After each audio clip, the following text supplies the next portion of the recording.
The lights of New York City shone brightly that evening, casting an almost surreal glow on the streets below.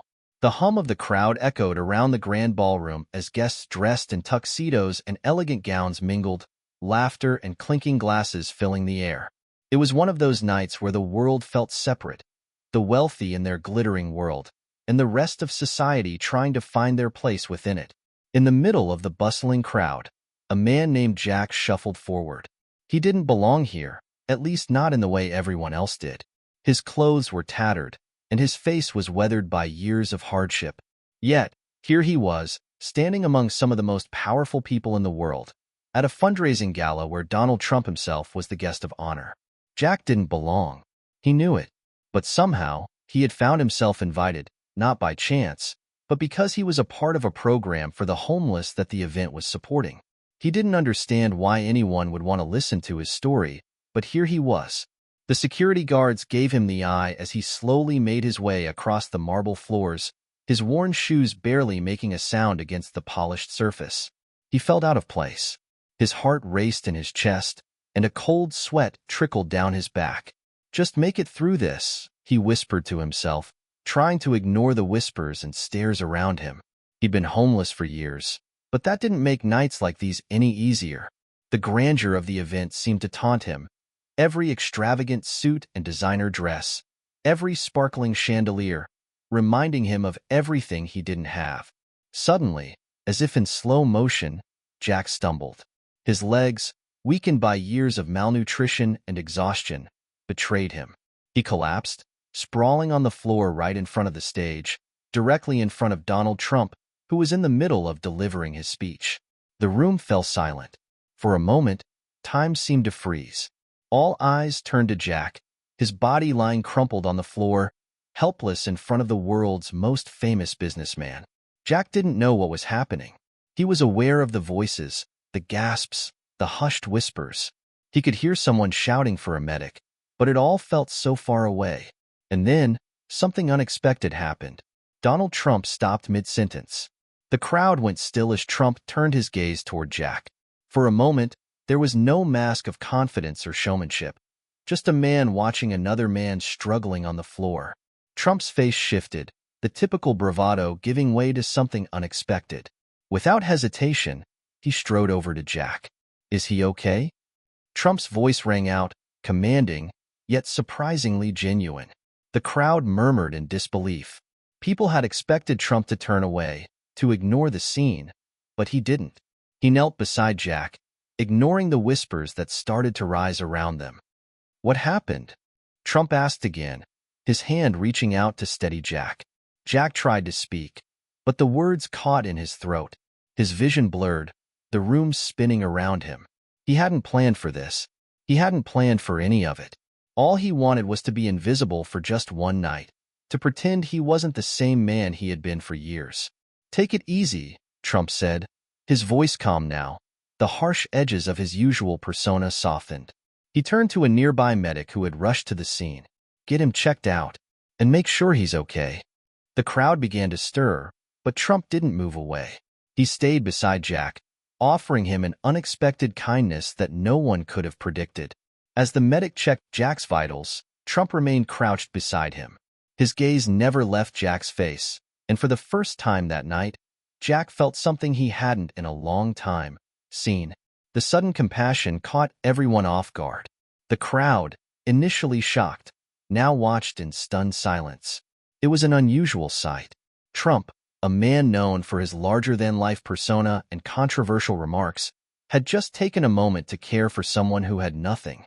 What will happen next? The question hung in the air like a cloud, unanswered. But something had shifted.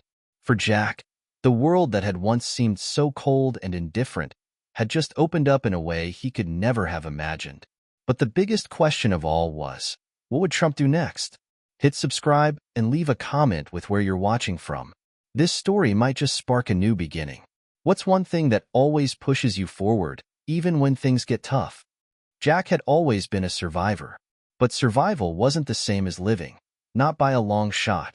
As he sat in a small clinic off the side of the ballroom, his head resting against the cool metal of an examination table, he tried to gather his thoughts. The medic had checked him out, confirming that he was simply dehydrated and malnourished. Nothing serious, though Jack had to admit, the collapse felt worse than just a momentary lapse in strength.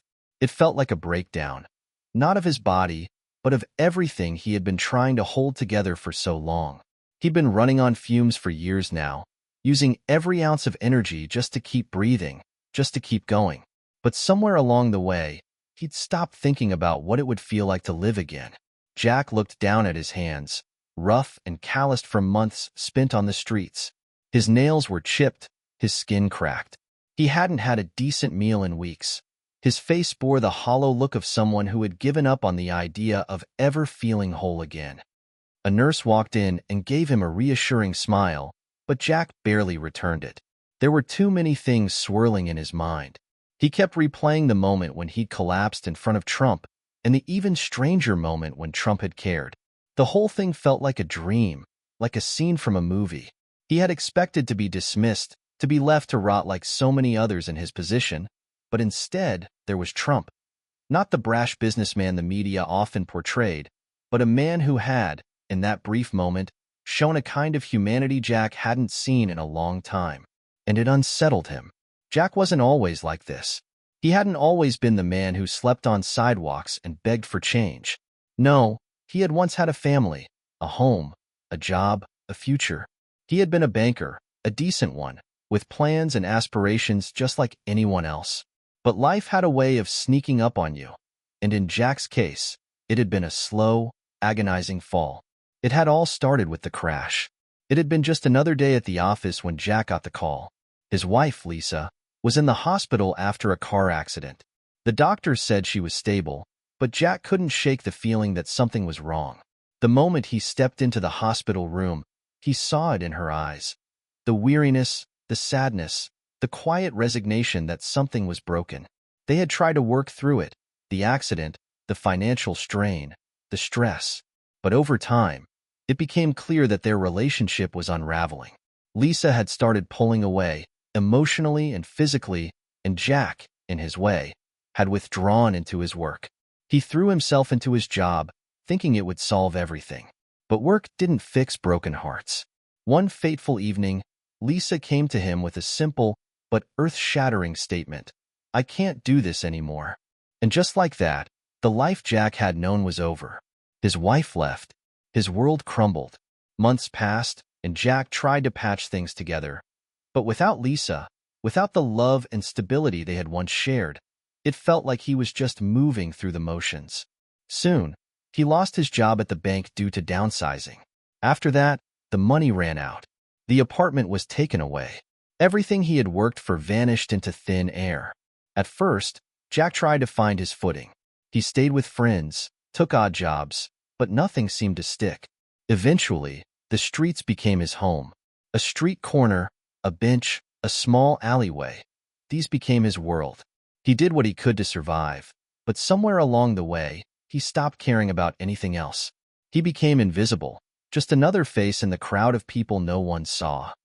As Jack sat in the clinic, staring at the sterile white walls, he realized something profound. He had never really dealt with his past. He had never really faced the full weight of his failures, of the choices he had made that had led him here. He had always been running away, just surviving. But tonight something had shifted.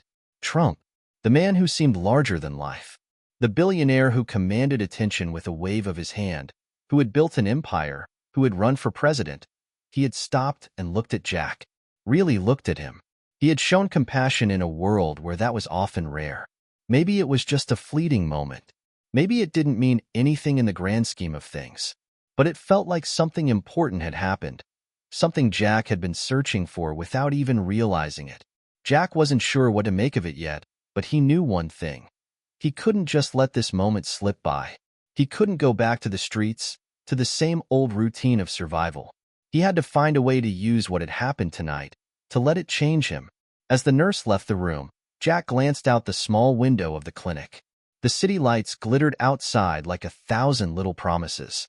He couldn't help but wonder if, just maybe, one of those promises was meant for him. It was time for him to face his past, time to figure out who he was beneath all the rubble. But Jack wasn't sure how to start. He had spent so long avoiding his truth, running from it, that it felt impossible to know where to begin. And yet, somehow, the universe had handed him an opportunity, one he couldn't ignore. And what he did with it would shape the rest of his life.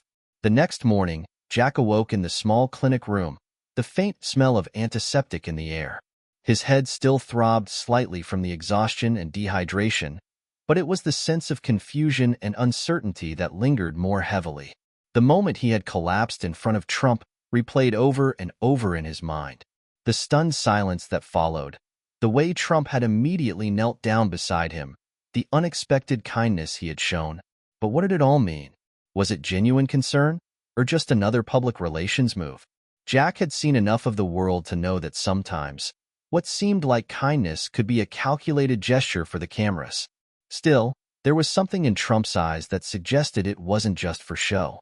Something that made Jack question everything he thought he knew about the man. But Jack didn't have the luxury of dwelling on questions he couldn't answer. His reality had a brutal way of demanding attention, and this morning was no different. He had to face the fact that he was still living on the streets, still one of the invisible people, no matter how many unexpected moments had occurred in the past 24 hours. As Jack made his way out of the clinic, he was greeted by the blinding lights of the city. The streets were busy as usual, people rushing by with their heads down, preoccupied with their own lives. For Jack, it was all too familiar. The rush of people who seemed so intent on getting somewhere, as though their purpose was more important than the man sitting on the sidewalk. He walked a few blocks, trying to shake off the lingering sense of disbelief. His body was still weak, his legs shaky, but his mind was sharp. What happened last night could either be a fleeting memory or the beginning of something he couldn't yet understand. His thoughts were interrupted by a sharp voice behind him. "Hey, you there," a man called out, his tone gruff. Jack turned around, surprised to see the same security guard who had been at the event the previous evening. The guard had a stern look on his face, but there was something else there too. Curiosity, maybe. "Yeah," Jack responded, his voice still hoarse from the dehydration. "You were at the gala last night, right?"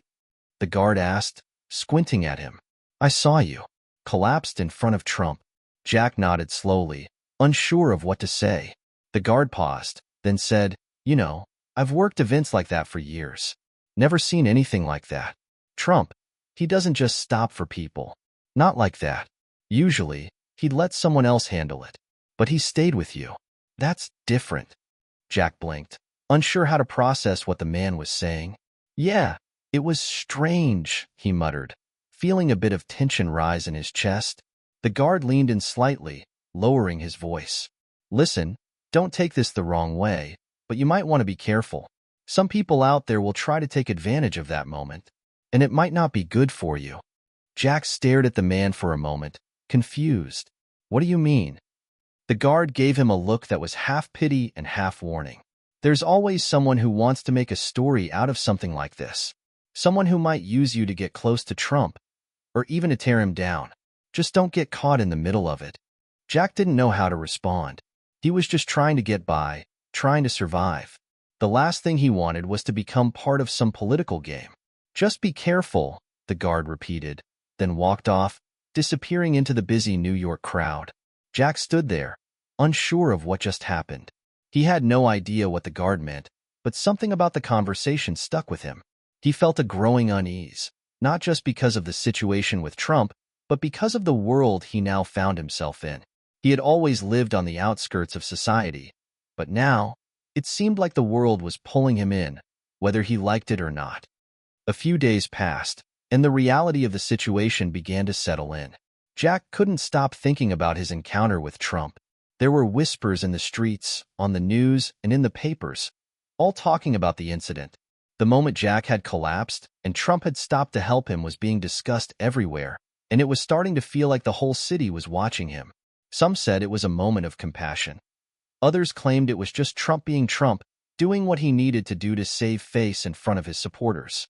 The mixed reactions were expected, but they left Jack feeling even more isolated. He hadn't asked for any of this, yet it was happening. But one thing was clear. Jack had become a symbol of something greater than himself.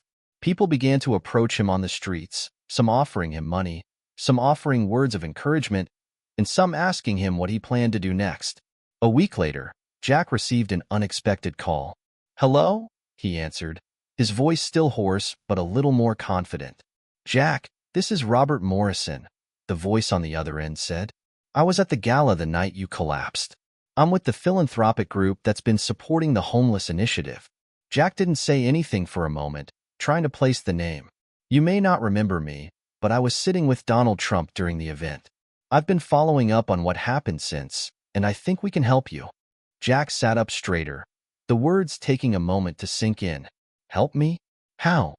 Robert's voice softened, almost like he was trying to speak gently to a wounded animal. "We've been impressed by your story, Jack. We want to offer you an opportunity, a chance to get back on your feet, to start over. There's a program we run for people in your situation. We think you might be a good fit." Jack felt a mix of disbelief and hope. Could it be real? Could someone actually want to help him? "You're talking about me?" Jack asked, his voice barely above a whisper. "Yes, Jack. We believe you've got potential, but it's up to you. We can help you take the first step, but you need to want it." Jack swallowed hard. 1,000 thoughts rushed through his mind. He had been stuck in a cycle of survival for so long, but here was an actual opportunity to change, to leave the streets behind. He didn't know what to say. "Think it over," Robert said. "We'll be waiting for your answer." The call ended, but the weight of it stayed with Jack. He had been given a chance, a real chance. But could he take it? Could he trust the people who had reached out to him? Jack wasn't sure. He had lived so long with nothing that the idea of having something, anything, again seemed almost impossible. But maybe, just maybe, this was the moment that could change everything. Jack spent the next few days in a haze, grappling with the implications of the phone call he'd received from Robert Morrison. Every day, he wandered the streets of New York, replaying the conversation in his mind. Could he really trust these people? Was this just another false hope that would lead to disappointment? After all, he had been let down before. His life had been a series of false starts and broken promises. But there was something different about this. Something about the way Robert had spoken to him. The way he made Jack feel like he was more than just a statistic, more than just a face on a sidewalk. Jack had always been used to people looking through him, past him. But Robert's voice had shown something Jack hadn't felt in years: respect. That night, after a long walk through the city, Jack returned to the homeless shelter where he had been staying. It wasn't much, just a small, dimly lit room with a cot and a shared bathroom, but it was a roof over his head, at least for now. He sat down on the edge of the cot and stared at the phone in his hand, the decision weighing on him like a 100-pound anchor. Should I call back? He turned the phone over, his fingers tracing the number on the screen. There was no easy answer. Taking the offer would mean leaving behind the life he had known, leaving behind the people he had become accustomed to. It would mean stepping into a world where he wasn't invisible, where his past could be a burden, but his future was still up for grabs. And that scared him. It scared him to think that he might not be ready to let go of the only identity he had left. Jack closed his eyes, his thoughts drifting to the life he had once had. He thought about Lisa, his wife, and the life they had built together. A life that felt like it belonged to someone else now. He thought about the people he had lost along the way, the friends who had drifted away as he fell deeper into his own despair. He had been so focused on surviving, he hadn't noticed how much he had lost. He stood up and walked to the small window, looking out at the city lights. New York, the city that never sleeps. It seemed to mock him sometimes, like it was always moving forward while he was stuck in place. The phone in his hand buzzed, jolting him out of his thoughts. It was Robert. "Hey, Jack." Robert's voice was steady but warm. "I just wanted to check in with you. We're still here for you, whenever you're ready." Jack felt his chest tighten. He had to make a decision, one way or the other. The longer he waited, the harder it would become. "I've been thinking about it," Jack said, his voice hoarse, uncertain. "I just don't know if I can take that step." There was a pause on the other end of the line. "I get it. It's a big decision. But listen, Jack, we're not asking you to change overnight.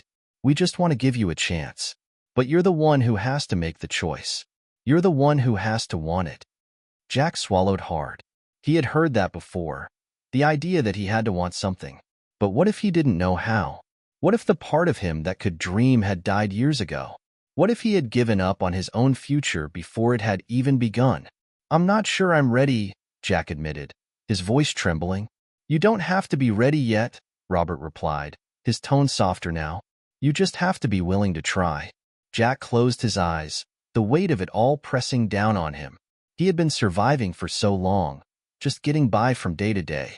But there was something about Robert's words, something in the way he spoke that made Jack feel like he was worth trying for. Maybe that was all he needed, the belief that he could make it, even if he wasn't sure how. He took a deep breath, steadying himself. "Okay," he said finally. "I'm in. What do I need to do?" The next few days moved quickly. Robert arranged for Jack to stay at a halfway house run by the philanthropic group. It wasn't much, but it was a start. A roof over his head, regular meals, and access to counseling and job training programs. The idea of stability, of having a routine again, seemed foreign to Jack at first. But with each passing day, he began to adjust. The halfway house was located in a quiet neighborhood, a far cry from the chaos of the streets. Jack had to admit that it felt good to be somewhere safe, somewhere where he could start to rebuild. It wasn't glamorous. The room was small, the walls were bare, but it was a start. The other people staying there were all in similar situations, each with their own story of loss and struggle. Jack found some comfort in that. It wasn't just him. There were others who had fallen, too. Each day, Jack would wake up early, eat breakfast with the other residents, and attend meetings that focused on everything from financial literacy to dealing with past trauma. The work was hard, emotionally and mentally draining, but Jack kept pushing himself. Every day felt like an uphill battle, but with every step, he could feel himself growing stronger. It wasn't easy, though. There were moments of doubt, moments when he felt like giving up. The old habits were hard to break, the old mindset of survival ingrained deep inside him. But as the days turned into weeks, Jack began to see the possibilities. For the first time in years, he was looking ahead, not just looking for his next meal or place to sleep, but actually thinking about what he could do with his life. One afternoon, as Jack was leaving a job training seminar, he ran into someone he hadn't expected to see: Donald Trump. It wasn't as dramatic as their first encounter, but it caught Jack off guard. Trump was standing outside a building with a group of his supporters, talking to the press. His face was as familiar as ever, his posture confident, but for a moment, their eyes met. Trump's gaze lingered for a second longer than necessary, as if he recognized Jack, or at least remembered that strange, fateful night at the gala. "How's it going?" Trump asked, his voice as confident as always. There was a hint of something softer in his tone now, something that reminded Jack of the way he had responded when Jack had collapsed. Jack nodded, feeling his heart race. I'm doing okay. Better than I've been in a long time." Trump gave him a nod, his eyes scanning the street before returning to Jack. "Good. Keep at it, kid. Don't give up." With that, Trump turned back to the crowd, continuing his conversation with the reporters, as though nothing had changed. But Jack stood there for a moment, staring at the back of the man who had unknowingly helped turn his life around. Maybe it wasn't much. Maybe it was just a small gesture, a brief moment of humanity in a sea of public personas. But for Jack, it was enough. He wasn't invisible anymore. Jack had been in the halfway house for nearly 3 weeks, and despite the quiet comforts it provided, he still felt like a stranger to himself. The weight of change, real, lasting change, was heavier than he had expected. Some mornings, it was hard to even get out of bed, the pull of his old life, his old habits, trying to drag him back. But each day he fought. He fought the urges to isolate himself, to sink back into the numbness of survival. For the first time in years, he was working on something bigger than just staying alive. His routine had become predictable, and that helped him feel a semblance of control. He woke up at 6 every morning, showered, ate a simple breakfast with the other residents, then attended group sessions or job readiness workshops. The counselors kept telling him to take it slow, to be patient with himself. But patience was something Jack had lost along the way. It was during one of the job workshops that Jack realized something he hadn't considered before. He had no real skills outside of what he had learned in the corporate world. Banking, investments, spreadsheets, presentations, none of that mattered now.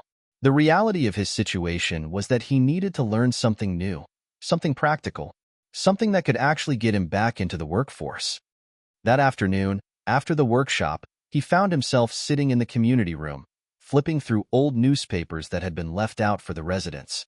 Most of the headlines were about the mayor's latest initiative for homeless outreach, or the ongoing debates in the city about affordable housing. Jack wasn't interested in the politics of it all. He was focused on something more immediate. He needed a job, something simple to start. Anything. "Hey, you looking for work?" a voice interrupted his thoughts. Jack looked up to see a guy in his mid-30s, clean-cut but clearly a little worse for wear. He was wearing a faded hoodie and cargo pants, his sneakers well-worn but still functional. Jack recognized him from the halfway house. His name was Tony, and he was one of the residents who seemed to be doing better than most. "Yeah," Jack replied, closing the newspaper. "Just trying to figure out what's out there." Tony gave him a knowing look. "You know, they're always looking for people to help out with deliveries, warehouse stuff, construction. I mean, it's not glamorous, but it's honest work, and it pays better than you might think." Jack raised an eyebrow. "Construction?" Tony shrugged. "You'd be surprised. They don't care about your resume. They care if you show up and can work. And if you can handle the physical stuff, you're golden." Jack sat back, mulling over the idea. He had no experience with construction, but the idea of physical labor wasn't as terrifying as it had once seemed. He was tired of sitting around, tired of the endless therapy sessions and job readiness courses that only seemed to talk around the real problem. The problem wasn't his resume. The problem was his fear. Fear of change, fear of failure, fear of not being enough. "Okay," Jack said, a sense of determination beginning to settle in his chest. "I'll look into it." Tony grinned.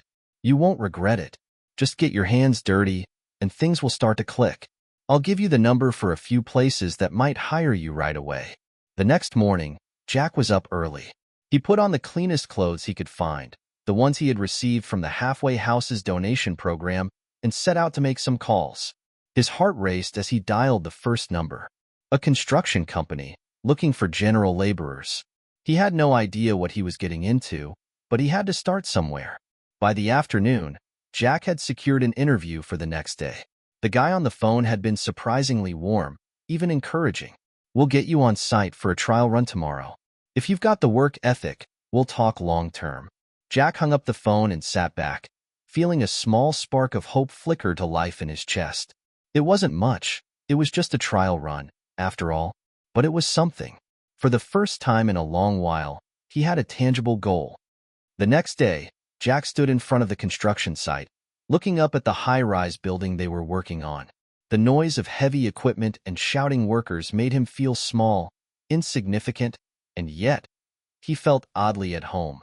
This was a world that demanded effort, focus, and most importantly, action. There was no time for self-pity, no time to wonder if he was good enough. The work was physical, demanding, but it had its own rhythm. The foreman, a no-nonsense woman named Linda, quickly sized Jack up. "You'll be on the ground crew," she said. "Moving materials, helping with whatever needs doing. The work's hard, but it'll show you whether you're cut out for this or not." Jack nodded. It was a start.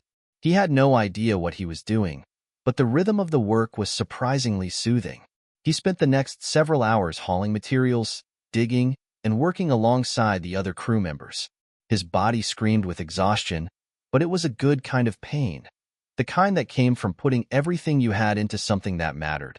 By the end of the day, Jack was covered in dirt, his hands sore and blistered, but for the first time in years, he felt something resembling pride. He had done something, and it felt good. The next few weeks flew by. Jack woke up early every day, worked hard on the construction site, and returned to the halfway house every night, exhausted but content. He had started to make a name for himself on the job site. Linda, the foreman, had noticed his work ethic and started to give him more responsibilities. He wasn't just hauling materials anymore. He was helping with minor repairs and learning the basics of site management. Every week, he got a little stronger, a little more confident. He hadn't just been surviving anymore. He was living. But there was still something gnawing at him. He had been given a second chance, and he was grateful for it. But there were still pieces of himself he hadn't fully confronted. His past, his failures, the wreckage of his old life. And then, there was the question of Trump, the man who had changed everything with one small act of kindness. Jack hadn't seen him since the night he collapsed at the gala, but the memory of that moment lingered. Jack wasn't sure what to do with that memory. It had given him hope, but it also made him feel like he was caught in some larger narrative that he didn't fully understand. One evening, after a long day of work, Jack found himself standing in front of the television in the halfway house, watching the news. Trump was being interviewed again, this time about his latest business venture. As usual, the camera was focused on him, and the words that came out of his mouth were confident, calculated, almost too perfect. But for a brief moment, the camera panned to the crowd behind him, and Jack caught a glimpse of someone who looked familiar. Robert Morrison, the man who had first reached out to him.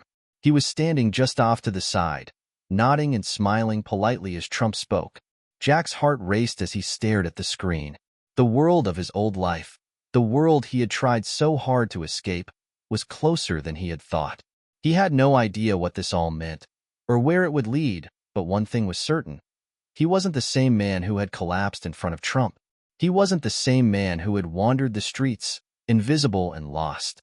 Now, Jack was standing on his own 2 feet, and no matter what came next, he was ready for it. The days had started to blur together for Jack. His new routine was becoming second nature. Wake up, work hard, go home, rinse and repeat. He had grown comfortable with the work, even begun to feel a sense of belonging among his fellow construction workers.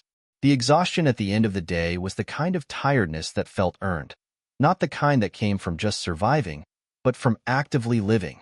He was starting to believe that maybe, just maybe, his life could be something more than just scraping by. But as the weeks passed, the same question lingered in the back of his mind. What next?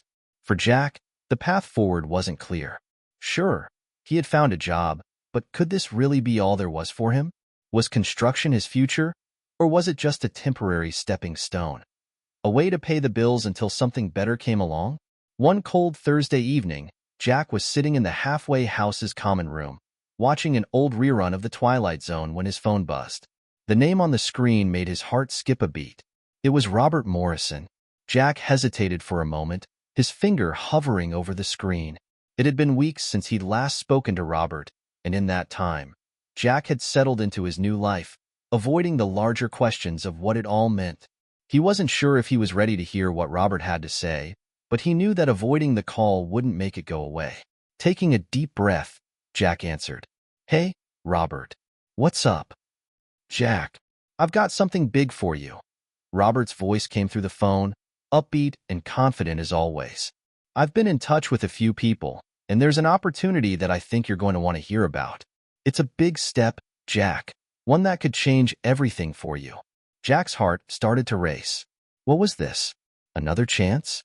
Another offer that seemed too good to be true? "Okay, I'm listening," Jack said, his voice cautious but intrigued. "I know you've been working hard, getting yourself back on your feet, and I admire that. But this could be something more. We're working with a number of companies that are looking for candidates with leadership potential, and I think you're one of them. I can help you get an interview with a major firm, Jack. They've been looking for someone with your background." Jack's mind went blank for a moment. Leadership potential? His background? What did Robert mean by that? Sure, Jack had worked in finance years ago, but that was a lifetime ago. He had been living on the streets for too long to even imagine he could go back to the kind of life he'd left behind. "I'm not sure I understand," Jack said, his voice hesitant. "You know where I've been. What makes you think I'm ready for something like that?" Robert didn't hesitate. "Jack, I've seen you. You've got a lot more potential than you give yourself credit for. You just need the right opportunity, the right push. And I think I can give you that. But the choice is yours. I can set it up, but you've got to want it." Jack leaned back against the couch, staring at the cracked ceiling above him. His old life, the one he had abandoned, was calling to him. The comfortable office, the suits, the deals, the feeling of power that came with being part of something bigger. But it all felt like a lifetime ago. He had burned so many bridges, destroyed so many relationships. How could he go back to that world when everything had changed? But Robert's words stuck with him. You've got potential. Did he still have it? Was he still capable of leading, of taking charge of his life again? I don't know, Robert, Jack said quietly. It's just, everything feels different now. I'm not the same person I was. I'm not sure I can do what you're asking. Look, Jack, Robert's voice softened. I get it. But here's the thing. You don't have to be the same person you were. You just have to be willing to take the next step, to push yourself beyond what you think you're capable of. I've got faith in you. The words echoed in Jack's mind. Faith. He hadn't heard anyone say that in years, not since Lisa had left. No one had believed in him, not really. But Robert was different. Maybe he was just trying to help Jack find his way back, but that belief meant something. It meant more than just another job offer. It meant someone still saw something in him. You've got a lot more to offer than you think, Jack, Robert added. This could be your chance to get back on track, to get your life together for real this time. Jack closed his eyes, rubbing his temples. He wasn't sure if he was ready for this. He wasn't sure if he could handle it. But one thing was clear. If he didn't take this opportunity, he would be stuck in the halfway house forever. And that was something he couldn't bear. I'll do it, Jack said, the words coming out more firmly than he expected. Set it up, Robert. I'm in. There was a pause on the other end of the line, and Jack could almost hear the smile in Robert's voice as he responded. Great. I'll send over the details. Just trust me, Jack. This is the first step to the rest of your life. The next few days passed in a blur. Jack couldn't shake the feeling of anticipation and anxiety that settled deep in his gut. What had he gotten himself into? Was he really ready to step into a world that had once felt so far out of reach? He spent every free moment reviewing his resume, brushing up on his skills, mentally preparing for what was ahead. But the more he thought about it, the more he realized just how much of a leap this was.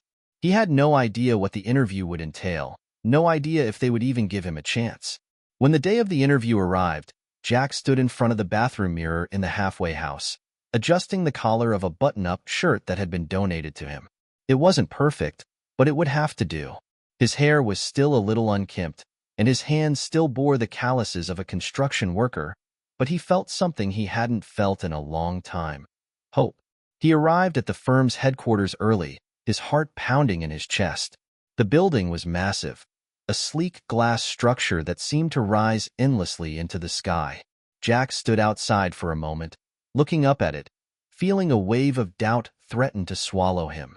What if they laughed him out of the room? What if they saw through him, saw the cracks in his carefully constructed facade? But then he remembered Robert's words. Just trust me, Jack. With a deep breath, Jack stepped through the revolving doors and into the lobby. As he waited in the sleek, minimalist lobby, Jack couldn't help but feel out of place. The polished marble floors, the glass walls, the spotless furniture. It all felt so foreign to him. He had spent years living on the margins of society, and now he was sitting in the heart of it, waiting for an opportunity that could change everything. When a tall man in a suit emerged from the elevator, extending his hand, Jack stood up and offered his own, trying to hide the trembling in his fingers. Mr. Carter? The man asked. Jack nodded, forcing a smile. Yeah, that's me. The man smiled back.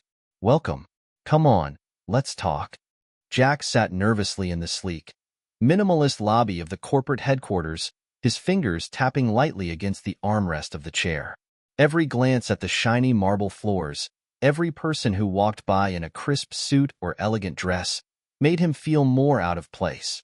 The polished world around him was a stark contrast to the grittiness of his life over the past few years, and the weight of it settled heavily on his chest. What the hell am I doing here? He thought. This is a whole different world. He was no longer the suit-wearing investment banker who had once commanded boardrooms and negotiated multi-million-dollar deals. The man sitting in this lobby was someone who had lost everything, someone who had lived on the edge of survival, scraping by for the better part of a year. He had seen himself as a failure, someone who didn't belong in places like this anymore. But Robert had believed in him. He'd given Jack the push he needed to believe in himself. The receptionist, a young woman with a warm smile, interrupted his spiraling thoughts. "Mr. Carter?" she asked, her voice smooth and polite. "Mr. Harrison is ready to see you now." Jack stood up, his legs feeling like they were made of lead, but he forced himself to walk confidently toward the elevator. The receptionist led him into the lift, and as the doors closed with a soft chime, he couldn't help but glance at himself in the mirrored surface. He looked like an imposter. His shirt, a little too tight around the collar, his hair, a little too messy. He had tried to clean up, but this wasn't who he had been. Still, there was no turning back now.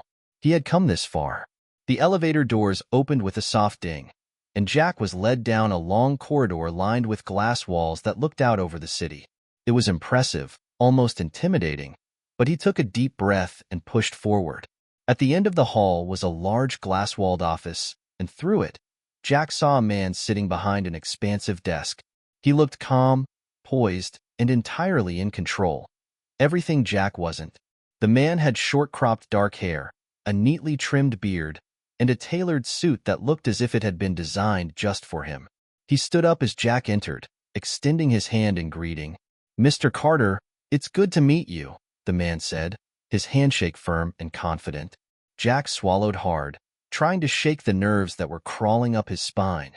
"Nice to meet you, too," he managed to say, trying to keep his voice steady. "Please, take a seat," the man said, gesturing to the chair across from his desk. Jack sat down, and the man slid a folder across the table toward him. "I've been reviewing your background, and I'll be honest, I'm impressed. Not many people in your position would have the courage to take the steps you've taken to get back on track. That's a sign of character. But now, I'd like to hear from you directly. Tell me, why do you think you're a good fit for this role?" Jack felt the question hang in the air, and for a moment, he wasn't sure how to respond. He wasn't the same man who had commanded corporate boardrooms. That man was gone, replaced by someone who had lived through hell. But maybe that was what made him different now. Maybe that was what gave him something that others didn't have. He took a deep breath. "I'm not the same person I was," Jack started slowly. "I know that. But I've learned things, hard things, over the past year. I've learned that it's not about the title or the money. It's about your ability to show up every day and put in the work. I've learned that resilience, not perfection, is what counts. And I can bring that to this role." The man, who Jack now realized was probably the CEO of the company, didn't say anything for a moment. He simply watched Jack with an intensity that made Jack feel both exposed and understood.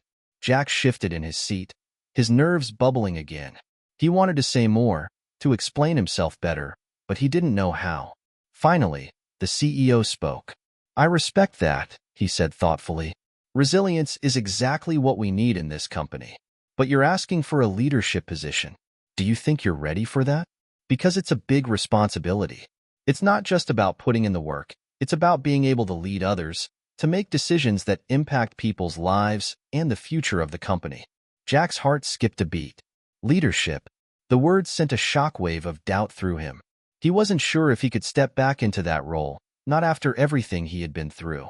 The weight of responsibility was something he hadn't carried in so long, but the more he thought about it, the more he realized that the only way forward was to step into it.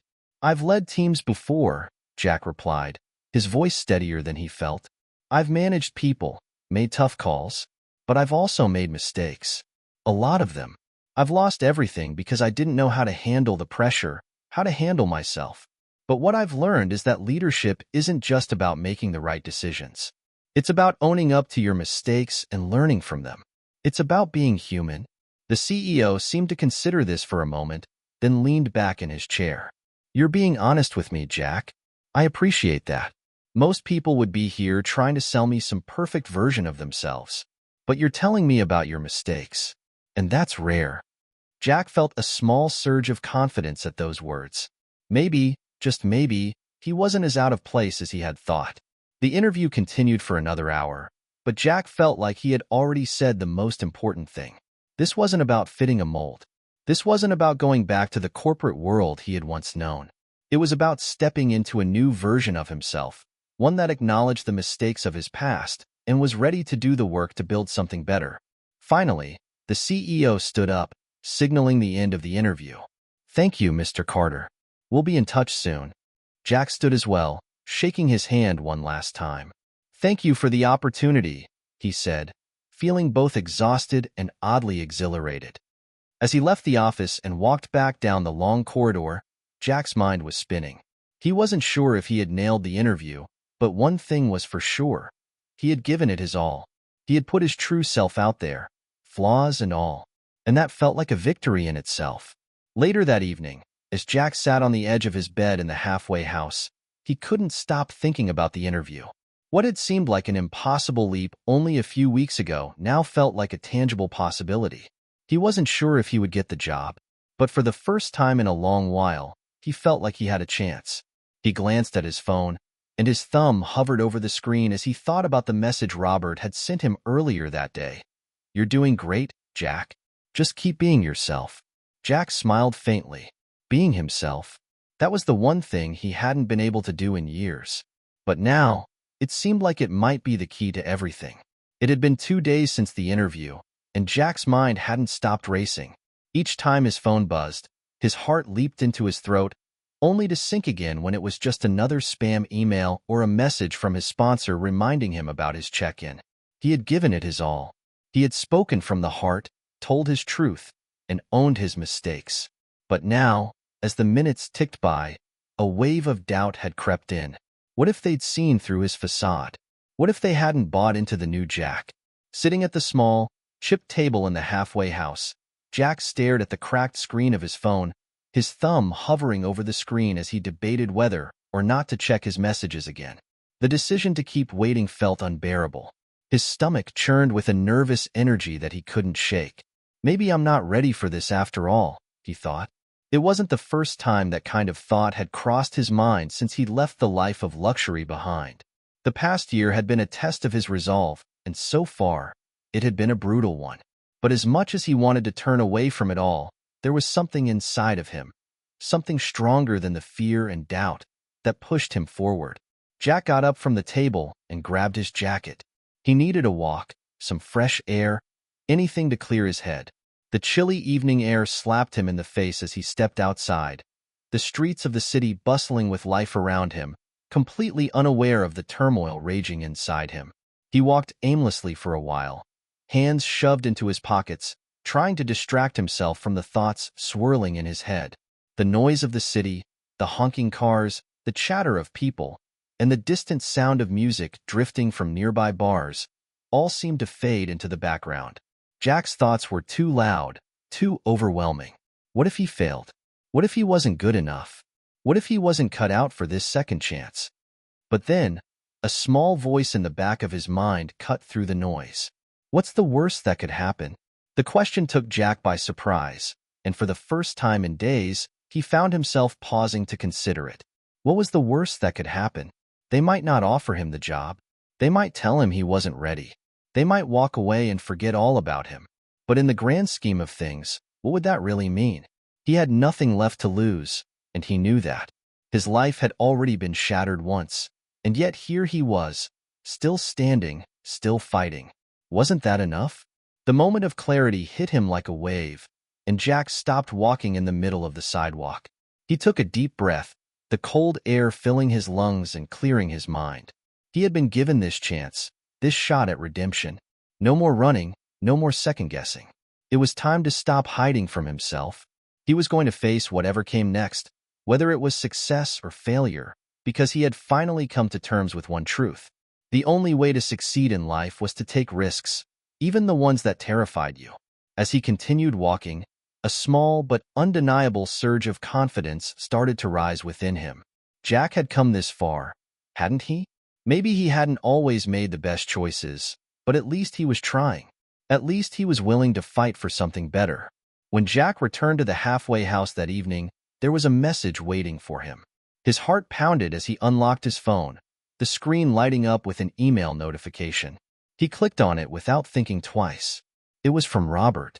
"Jack, I just got off the phone with the CEO of the company. He was very impressed with you. They want to offer you the position." Jack's breath caught in his throat. It wasn't real.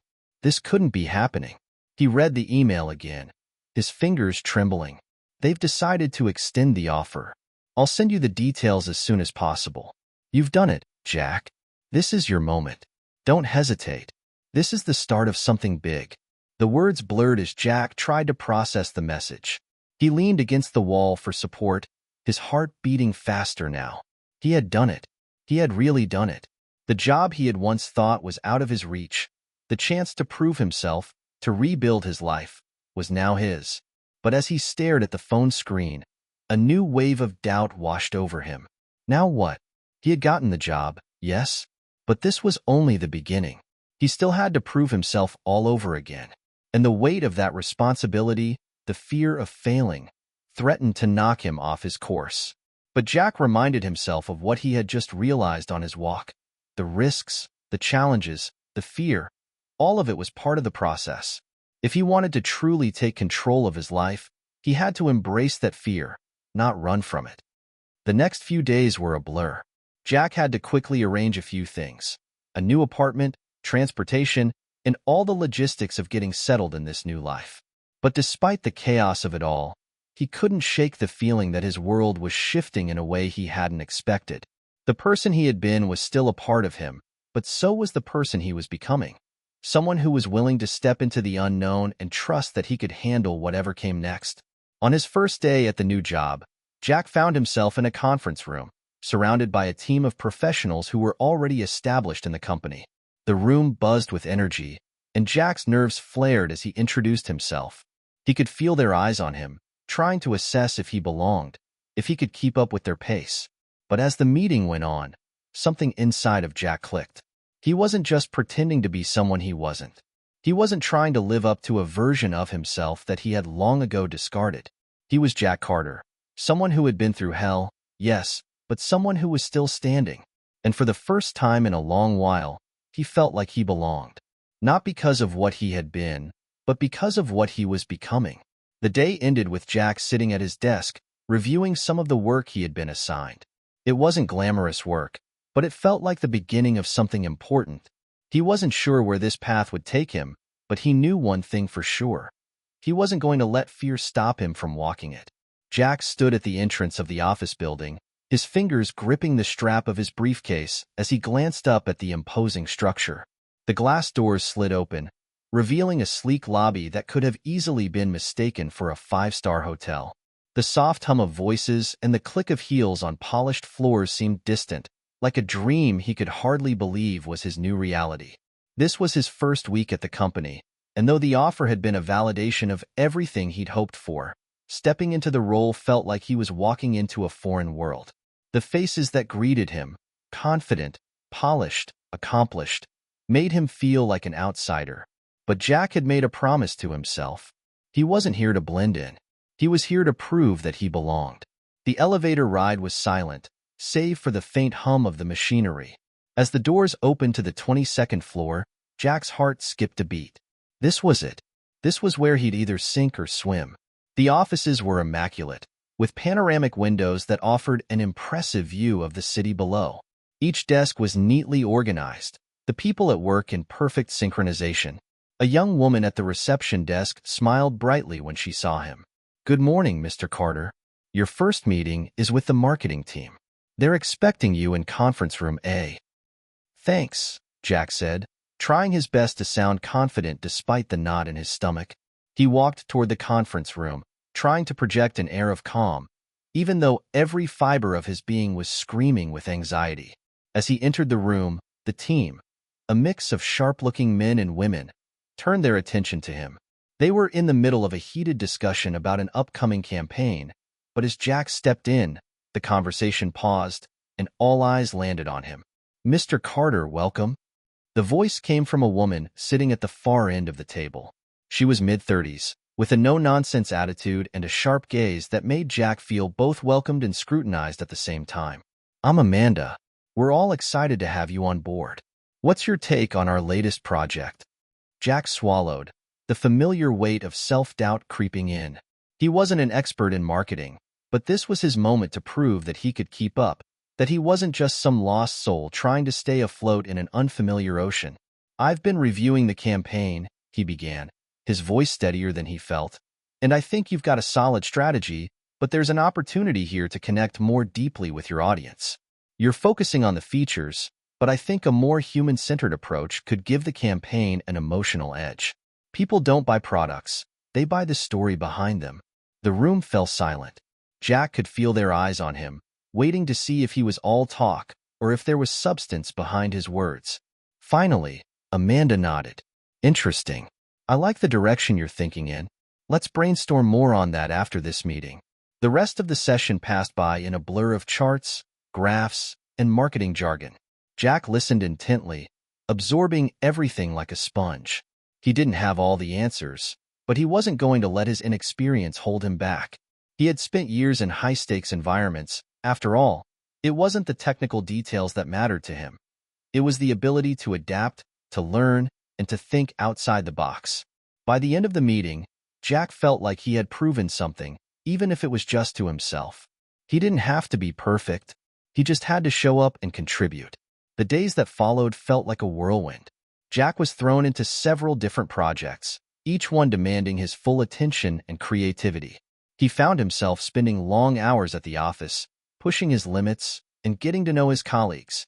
There was a camaraderie among them, a sense of shared ambition that made him feel like part of the team. They didn't know his past, and he preferred it that way. He didn't need anyone to pity him or think he was a charity case. He was here to earn his place, not to be given one. But as much as he tried to bury his past, there were moments when it threatened to resurface. One afternoon, during a strategy meeting, Jack noticed a familiar face, a former colleague from his old life. His heart skipped a beat as the man walked into the room, offering a polite handshake to the team before taking a seat. It was Chris, one of the executives from his previous company, the same company that had fired him, the same company that had been the catalyst for his downfall. Jack's throat went dry, and his pulse quickened. This wasn't just a random coincidence. Chris had been one of the people he had considered his closest allies, and now here he was, seated just across from him, looking as polished and confident as ever. Chris didn't recognize Jack at first, but when their eyes met, something flickered in his expression, a brief flash of recognition. Jack immediately looked down at the table, focusing on the notes in front of him. He didn't want to deal with this now. Not here. But the encounter stayed with him long after the meeting ended. What if Chris remembered? What if he told everyone who Jack really was? What if his past came back to haunt him? Jack tried to push the thoughts aside, but they lingered like a shadow.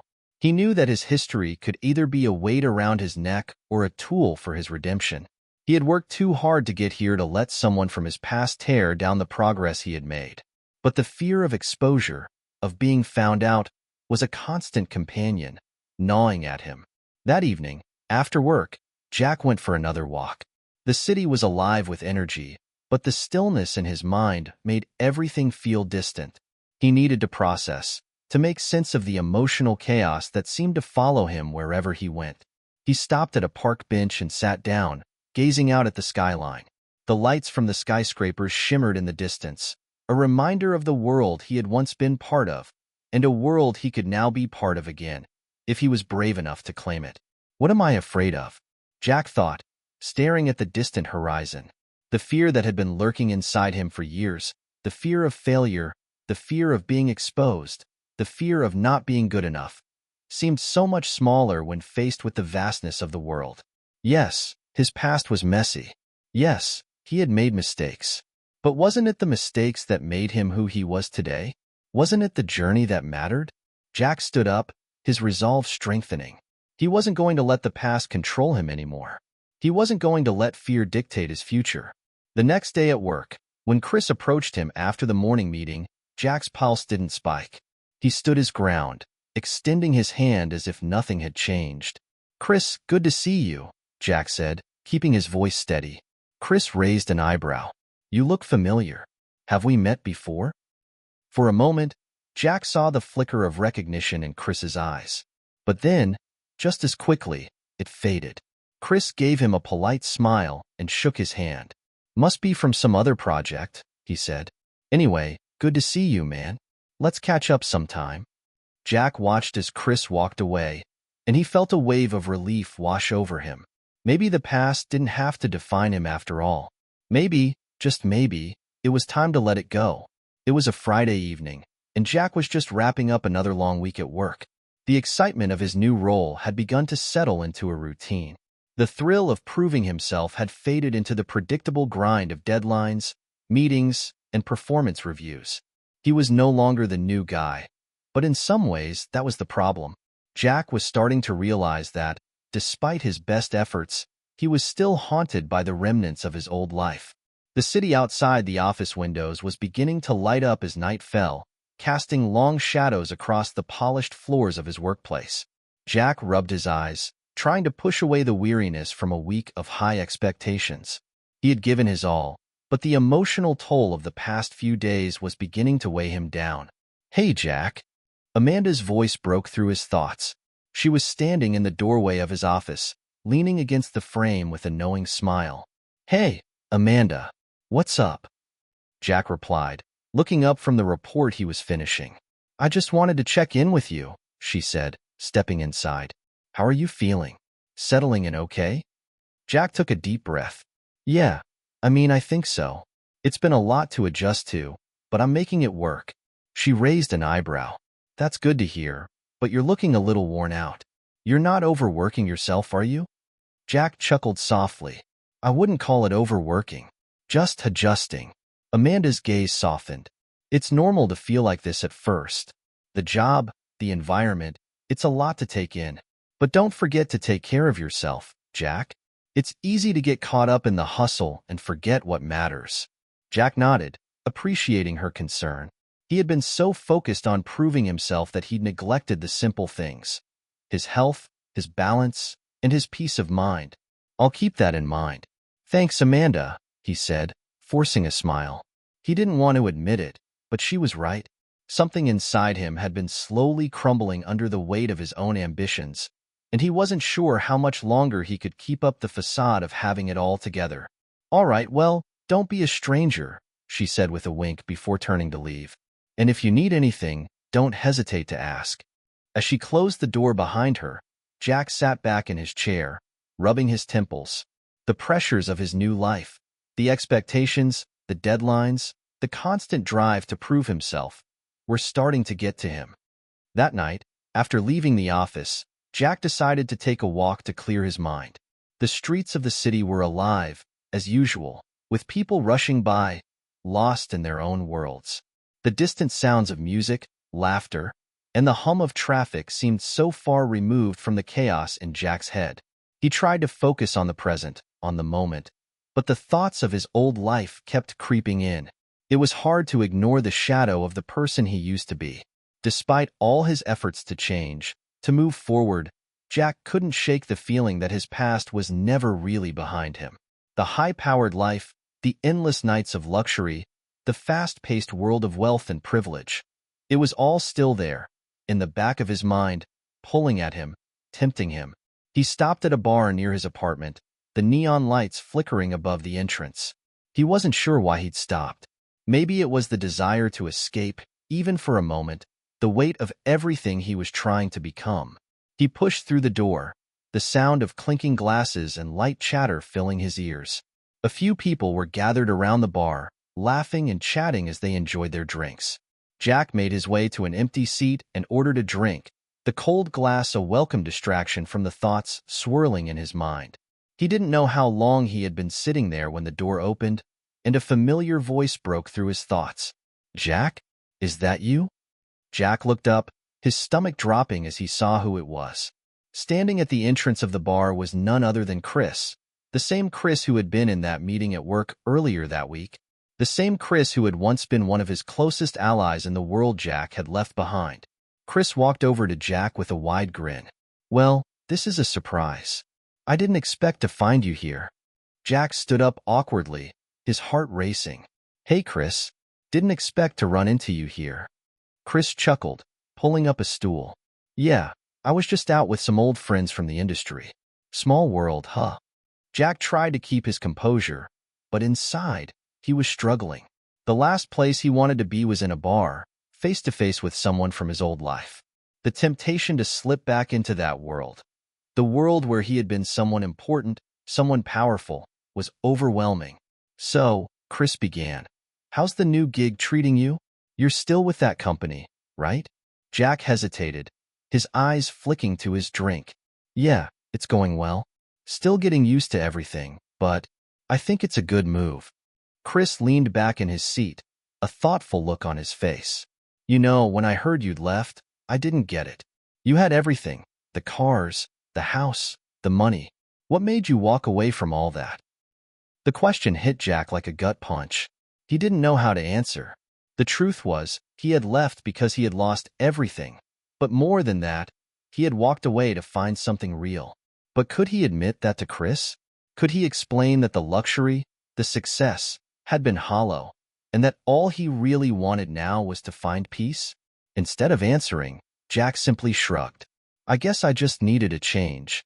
Chris studied him for a moment, then nodded. Fair enough. But I've got to say, Jack, you were on top of your game.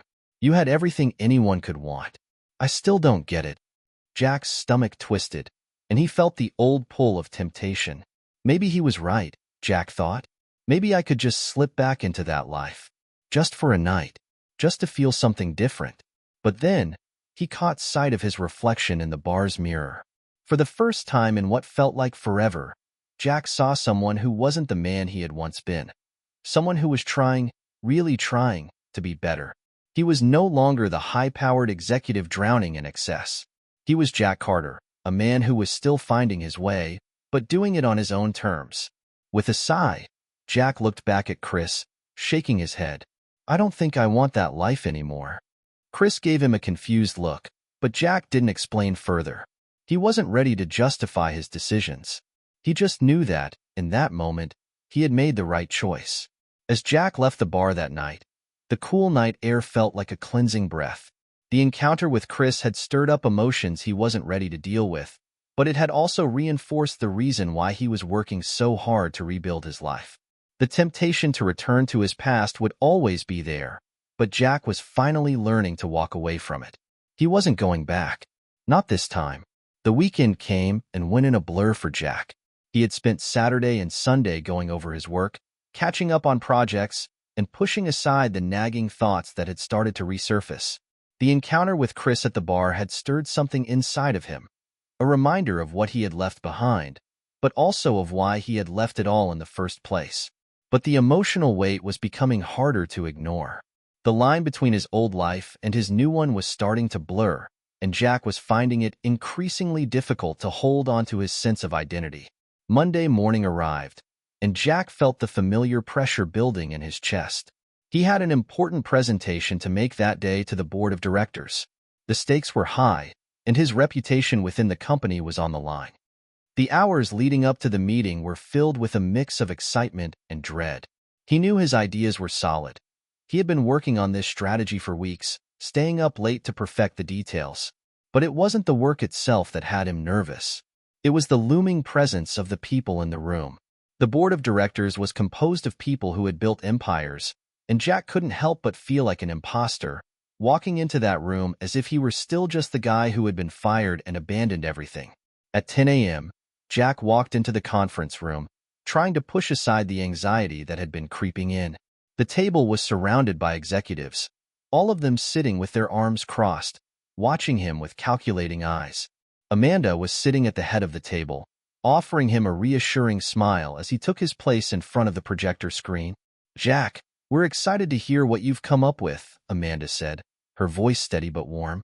Jack nodded, feeling his palms grow sweaty. Thank you. I'll get right into it. He started the presentation, laying out his strategy with precision, pointing to graphs and charts that illustrated his plans for the company's next quarter. His voice was firm, his thoughts clear. He had prepared for this moment, and he had the confidence that he could do this. But as the minutes ticked by, he began to notice subtle shifts in the room. The board members' expressions grew less engaged. A few were making notes, but others were staring off into space or looking at their phones. Jack couldn't help but feel the weight of their disinterest. Then came the inevitable question. Jack, said one of the board members, a man in his late 50s with gray hair and a stern expression, you've presented us with a lot of data. But what's the real vision here? What's the big picture? We want to know what's going to set us apart in a crowded market. Jack's heart skipped a beat. He had known this question was coming. In the world of high-powered executives, data and numbers were only the beginning. Vision, true vision, was what set the great apart from the average. And Jack suddenly realized he wasn't quite sure what his vision was. His mind raced. He had built the strategy with all the right elements: market analysis, competitor research, even consumer behavior insights. But the big, bold vision? That thing that would capture their attention and change the game? It felt out of reach. The old self-doubt, the voice that said he wasn't enough, whispered at the edges of his consciousness. "What are you doing here, Jack? You're just pretending to be one of them. You're not a visionary.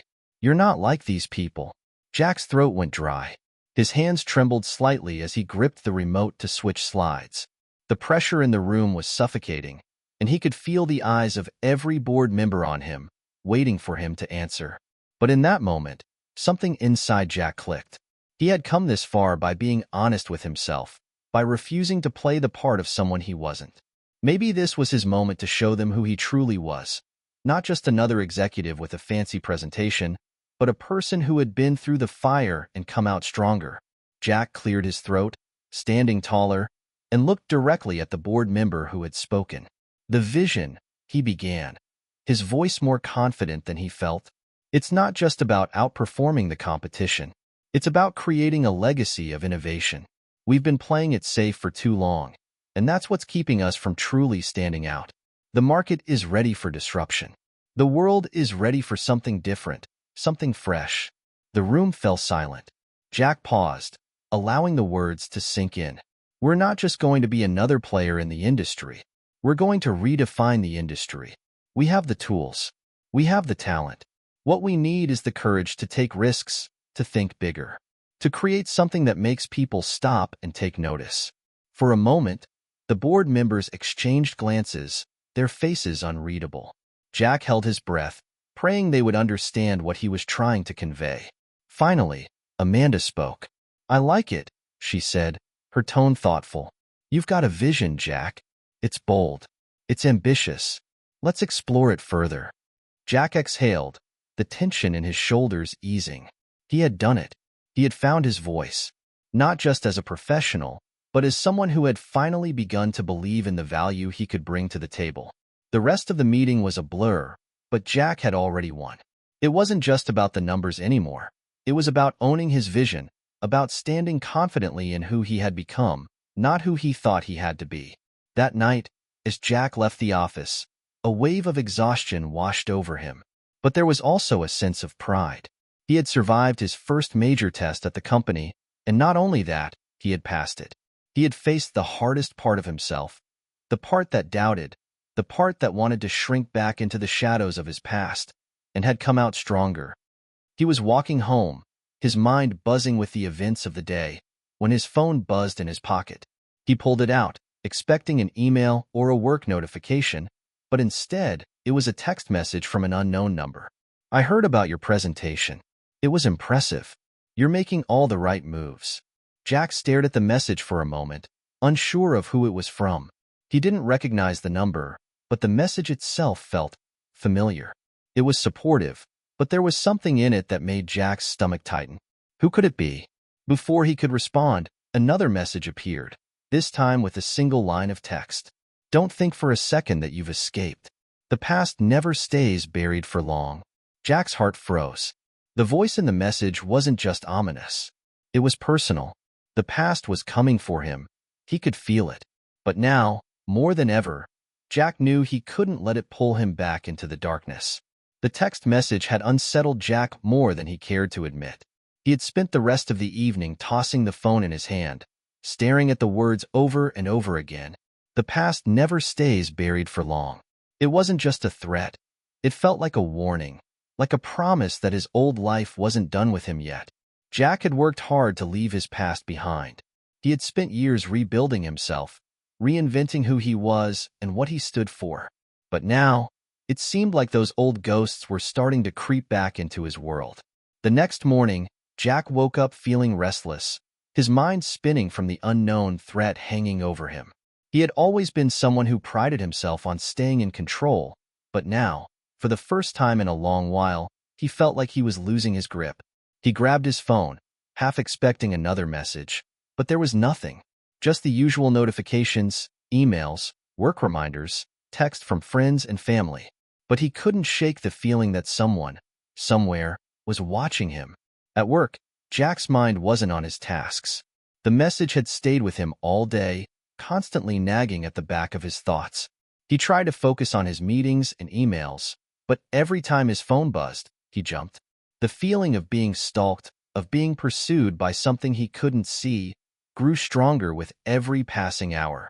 In the middle of a team brainstorming session, Jack's phone buzzed again. This time, it was an email from an unfamiliar address. "We know what you've done. We know where you've been. And we're coming for you." Jack's pulse quickened. The email was chillingly similar to the text from the night before. It was the same anonymous tone, the same feeling of dread. He looked around the room. Everyone was focused on the meeting, talking about the upcoming project, but Jack felt like the walls were closing in on him. His mind was racing. He had to find out who was behind these messages. He couldn't let them get to him. Amanda was sitting across from him, noticing his distraction. She leaned in, her voice low enough that only Jack could hear. "Jack, are you okay? You've been distant all day." Jack nodded, forcing a smile. "Yeah, just a little distracted. I'll be fine." But Amanda wasn't convinced. "You know you can talk to me, right? If something's bothering you, I'm here. This job is tough, but it's important to have someone to lean on." Her words, though well-meaning, only made Jack feel more isolated. He didn't want to burden her with his problems, especially not with whatever this mysterious threat was. No one at work knew about his past, and he wasn't ready to let anyone in. Not yet. Later that evening, after another round of unanswered questions and frantic searching through his phone and emails, Jack finally reached a breaking point. He couldn't take the suspense anymore. The messages weren't going to stop on their own. Someone from his past had found him, and they weren't going away until they got what they wanted. He grabbed his jacket and headed out the door. He wasn't sure where he was going, but he knew he had to confront this, face to face. Jack ended up at a small, dimly lit coffee shop near his apartment. The kind of place that felt private, almost secretive, where the hum of the espresso machine and the clink of cups offered a strange sense of comfort. He pulled out his phone and stared at it for a long time, the screen reflecting his uncertain face. It was then that he noticed something different. A notification from a social media platform, one he hadn't checked in a while. An old account, buried deep under layers of forgotten usernames and passwords, had received a friend request. The account name was a jumble of random letters, but something about it felt familiar. He hesitated, his finger hovering over the screen. This could be nothing, he thought. Or it could be the beginning of something much worse. Against his better judgment, Jack accepted the request. Almost instantly, the screen flickered. The account name changed to something far more recognizable. Chris Roberts. Jack's heart sank. It was him, the same Chris he had run into at the bar weeks ago. But the message didn't stop there. Another notification popped up. "I've been keeping an eye on you, Jack. I know your every move. We're not done yet." Jack felt a cold sweat break out on the back of his neck. This wasn't a coincidence. It wasn't just some random person from his past. Chris had found him, and now, he was playing a game that Jack didn't understand. The next few days were a blur of fear and paranoia. Chris's messages continued to pour in, each one more cryptic and menacing than the last. But it wasn't just the messages. Jack started to notice signs that someone was watching him.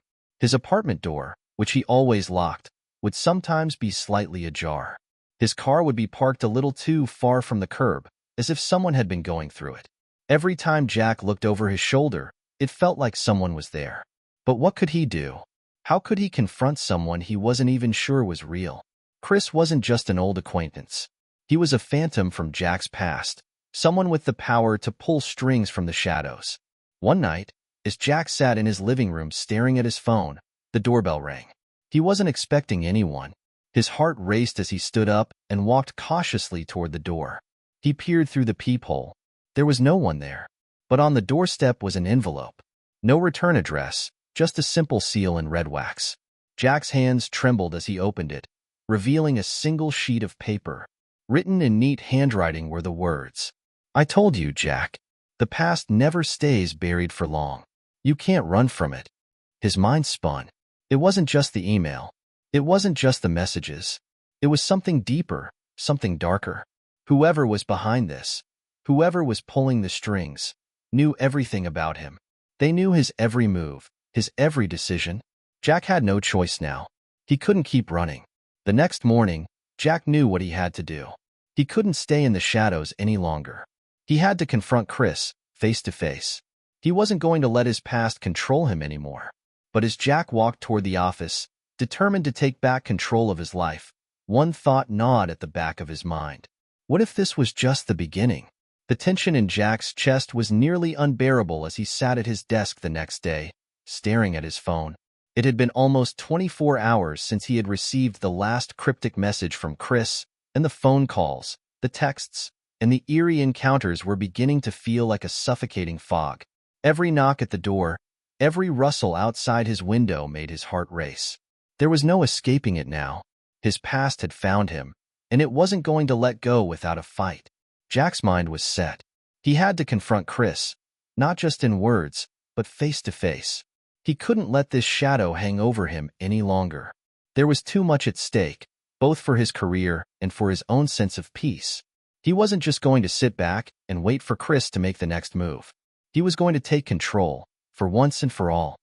It was nearing midnight when Jack pulled up to the old warehouse on the outskirts of town, the one he had seen in the background of Chris's recent messages. The location was unfamiliar, but Jack recognized it from the photo Chris had sent him a day earlier. A grainy picture of the building, illuminated only by the dim light of a street lamp, with the cryptic caption, "I'm waiting for you." As Jack's car rumbled to a stop, the eerie silence of the warehouse district washed over him. The streets were empty, the buildings abandoned and overgrown. This part of town had been neglected for years, a ghostly remnant of what it used to be. It felt like a place where secrets were buried, a place where people went to disappear. Jack parked his car far enough away so it wouldn't be easily spotted. He didn't want to take any chances. He had no idea what to expect, but the only thing he knew for certain was that he wasn't going to walk into this confrontation unprepared. He took a deep breath, the cool night air filling his lungs. The weight of what he was about to do sat heavy on his shoulders. But there was no turning back. The door to the warehouse creaked open as Jack approached, the rusted hinges groaning under the strain. Inside, the space was dimly lit, shadows stretching across the walls. There was an almost suffocating sense of emptiness, like the place had been abandoned for years. Yet Jack knew better. Someone was here. He could feel their presence. "Chris." Jack called into the darkness, his voice echoing against the cold concrete. "I'm here. Show yourself." For a moment, nothing. Just the sound of his own breath, the distant hum of a city that felt miles away. Then, a movement caught his eye. A figure, half hidden in the shadows, stepped forward. It was Chris, standing just out of the reach of the light. His face was obscured by the darkness, but Jack could feel the tension between them. "I see you made it." Chris's voice was calm, almost too calm. "I was starting to think you weren't going to show." Jack's pulse quickened. "You've been sending me messages. Why? What do you want from me?" Chris laughed softly, stepping further into the light. "What do I want? I don't need anything from you, Jack. I've already got everything I need." His eyes gleamed in the dim light, and Jack could see the glint of something sharp in his hand. It wasn't a weapon, it was a phone. "Why are you doing this?" Jack demanded, feeling the cold grip of fear tighten around his chest. "You want money? Power?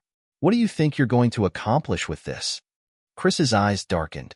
"I'm not here for money, Jack, and I'm certainly not here for power. I'm here to remind you of who you are. The past doesn't just disappear. It doesn't stay buried forever, no matter how hard you try to escape it." Jack's thoughts raced. He had been expecting this. Chris was never just going to walk away.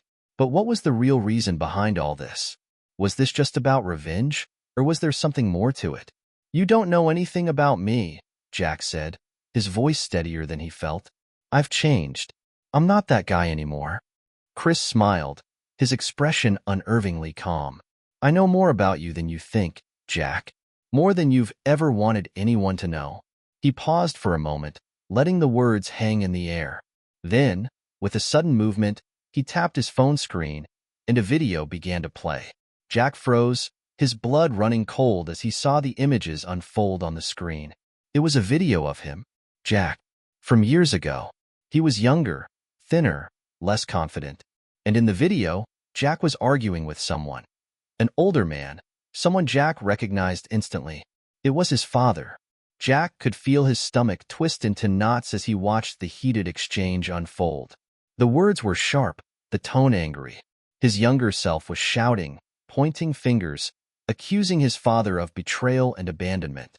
Jack had almost forgotten that day, that argument. But here it was, playing out in front of him. "I made you," Chris said, his voice cold. "I made you who you are.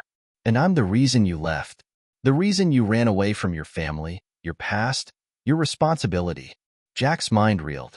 The past he had tried so hard to bury was being dredged up again. He had never wanted to face that moment. The day his father had disowned him. The day everything had fallen apart.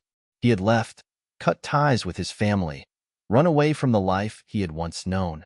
And now, Chris was here, using it as a weapon against him. But Jack wasn't the same person anymore. He had built a new life. He had fought to escape the darkness that had once consumed him. He wasn't going to let Chris pull him back into it. "You don't control me anymore, Chris," Jack said, his voice unwavering. "You don't get to define who I am. I'm not that kid anymore.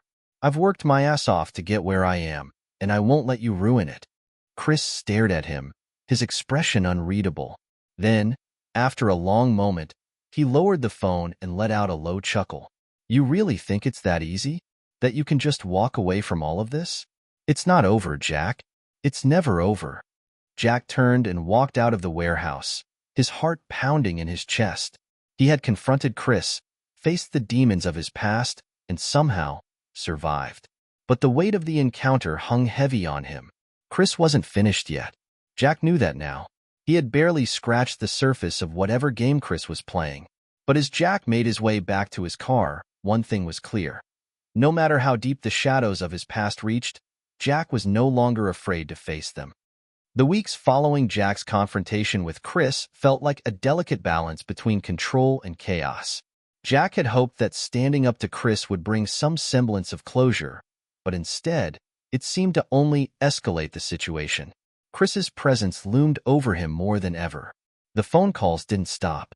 The strange, cryptic messages continued to flood his inbox. But now, they had become more sophisticated, tailored to provoke him, to rattle him. Jack's phone buzzed again. This time, it wasn't a text or a message, but a strange notification, a link. Without thinking, Jack opened it. The link led to a website. At first, it seemed innocuous enough, just a dark, black screen with a single blinking cursor. But as Jack stared at the page, the cursor began to move, typing out a single line. "You're playing the game now, Jack, and you can't quit." A shiver ran down his spine. This wasn't just harassment. This was personal. This was a game Chris was playing with him, and Jack had unknowingly become a player. Jack hadn't been one to back down from a challenge before. But now, standing at the edge of this strange game, he wasn't sure what the stakes were. And that terrified him. Every interaction with Chris now felt like a dangerous dance, each step carefully calculated, each word spoken with more venom than the last. Chris wasn't just tormenting him. He was trying to break him, and Jack was starting to feel it. It had been 3 days since the website appeared, and Jack couldn't focus on anything. At work, he fumbled through meetings, barely able to retain anything anyone said. His mind was elsewhere, consumed by the unrelenting presence of Chris. He tried to talk to Amanda about it, but every time he opened up, he saw the concern in her eyes, the subtle worry creeping into her voice. He didn't want to drag her into this, especially not with the way things were escalating. As Jack sat at his desk late that afternoon, his phone buzzed once more. This time, the message was brief. "It's your move, Jack. Think carefully." The word stung. It felt like Chris was watching him, waiting for him to make a mistake, waiting for him to slip up. And Jack knew that one wrong move could cost him everything. His mind raced, trying to figure out what Chris wanted from him. what game he was being forced to play. That night, Jack decided he couldn't just sit around waiting for Chris to dictate the terms. He had to take control. He had to outsmart Chris, find a way to turn the tables. He drove to a different part of town, the quieter, more remote streets where he used to go when he needed space. Somewhere between the darkness and the quiet, Jack tried to think through his next steps. His thoughts circled back to the video Chris had shown him, the one from the past, the one that made everything so real. Jack had never really understood why Chris had come after him so aggressively. Sure, they had a shared history, but Chris was taking things to an extreme. There was something more to this, something Jack wasn't seeing. Jack's mind kept returning to one question. What does Chris want from me? The video, the messages, the cryptic website. It was all part of a bigger puzzle. But what was the picture they were trying to form? Suddenly, his phone buzzed again. Another message from Chris. You think you can outsmart me? You don't even know the rules of the game. But you will soon enough. Jack felt a knot in his stomach. This wasn't just about him anymore. It wasn't just a personal vendetta. Chris was playing a much bigger game, and Jack had been unwittingly pulled into it. The next day at work, Jack received an unexpected call. It was an unlisted number, but something told him it was connected to everything that had been happening. He answered it without hesitation. Jack, we need to talk. The voice on the other end was low and gruff, familiar, yet foreign. There was no mistaking the urgency in the tone. Who is this? Jack asked, trying to keep his voice steady. Someone who knows what's coming, the voice said. You're in over your head, Jack. You need to get out before it's too late. Jack's heart skipped a beat. The warning felt all too real. He had no idea who was on the other end of the line, but their words echoed with the weight of truth. What do you mean, get out? Jack demanded. I can't just walk away from this. Do you know what's happening? What Chris is doing? The voice hesitated, then said, You don't understand the game. But you will. It's bigger than you think, Jack. You need to find the key. It's the only way you can stop it. Before Jack could respond, the line went dead. Jack sat at his desk, stunned. The cryptic warning only made everything more confusing. The key? What key? Was this a clue? Was someone trying to help him? Or was it another twisted part of Chris's game? He knew he couldn't do this alone. He needed answers, and he needed them fast. That night, he drove to the warehouse again. He had no plan, no idea what he was looking for, but something deep inside told him that he had to return to the place where it all started. As Jack approached the dark building, the air felt heavier, the night darker. The streets were empty again, and the only sound was the crunch of his footsteps against the gravel. He wasn't sure why he was here, or what he hoped to find, but he couldn't shake the feeling that something important was waiting for him inside. The warehouse doors were locked, just like before, but this time, the faint glow of a light from within flickered through the cracks. Someone was inside, and Jack didn't hesitate. He stepped forward, his pulse racing, as he quietly pushed the door open.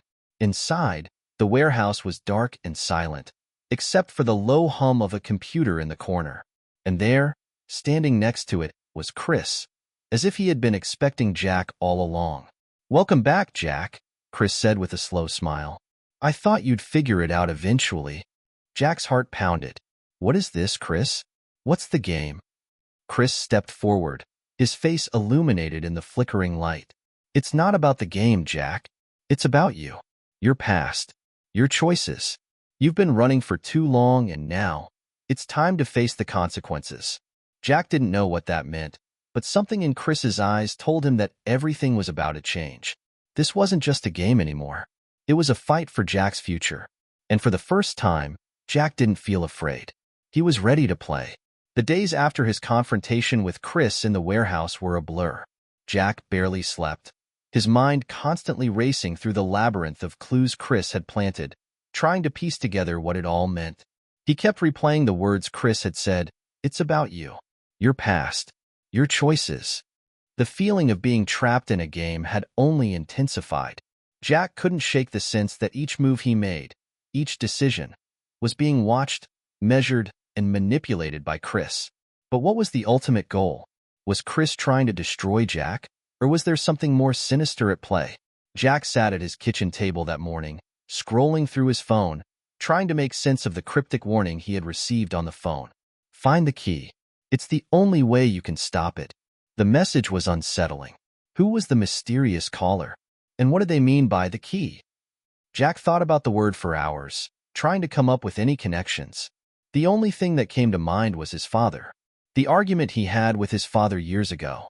The video Chris had shown him. Could that be the key? But what was he supposed to do with it? Was his past the key? Was he supposed to confront the people he had abandoned? His family? His old life? As Jack continued to analyze the puzzle, a thought suddenly struck him. What if the key wasn't a physical object at all? The realization hit him like a bolt of lightning. Maybe the key wasn't something to be found, but something that had been inside him all along. Something he had been running from for years. His past, the mistakes, the guilt, the unresolved emotions. Could it be that Chris had been trying to force him to confront these things? To face the truth about who he was, who he had been? Jack's pulse quickened as he thought about it. If Chris was really playing this game, maybe the game wasn't just about breaking Jack's spirit. Maybe it was about redemption, about forcing him to redeem himself for all the mistakes he had made. That night, Jack couldn't stay still. He drove to the place that had been haunting him for weeks, the warehouse. He needed to face Chris, to get the answers he so desperately sought. There was no other way. The streets were quiet as Jack approached the warehouse, the cold air making his breath visible in the night. The door creaked open with a groan, and he stepped inside, every nerve on edge. As he walked further into the dimly lit space, he saw Chris standing at the far end, his back to Jack. "So, you've come to play the game, huh?" Chris's voice echoed through the silence. "You think you've figured it out, don't you?"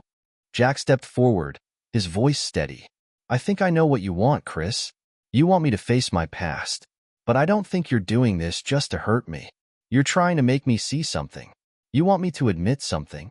Chris slowly turned around, his face illuminated by the flickering light. There was a strange calmness in his eyes, but something darker lingered beneath the surface.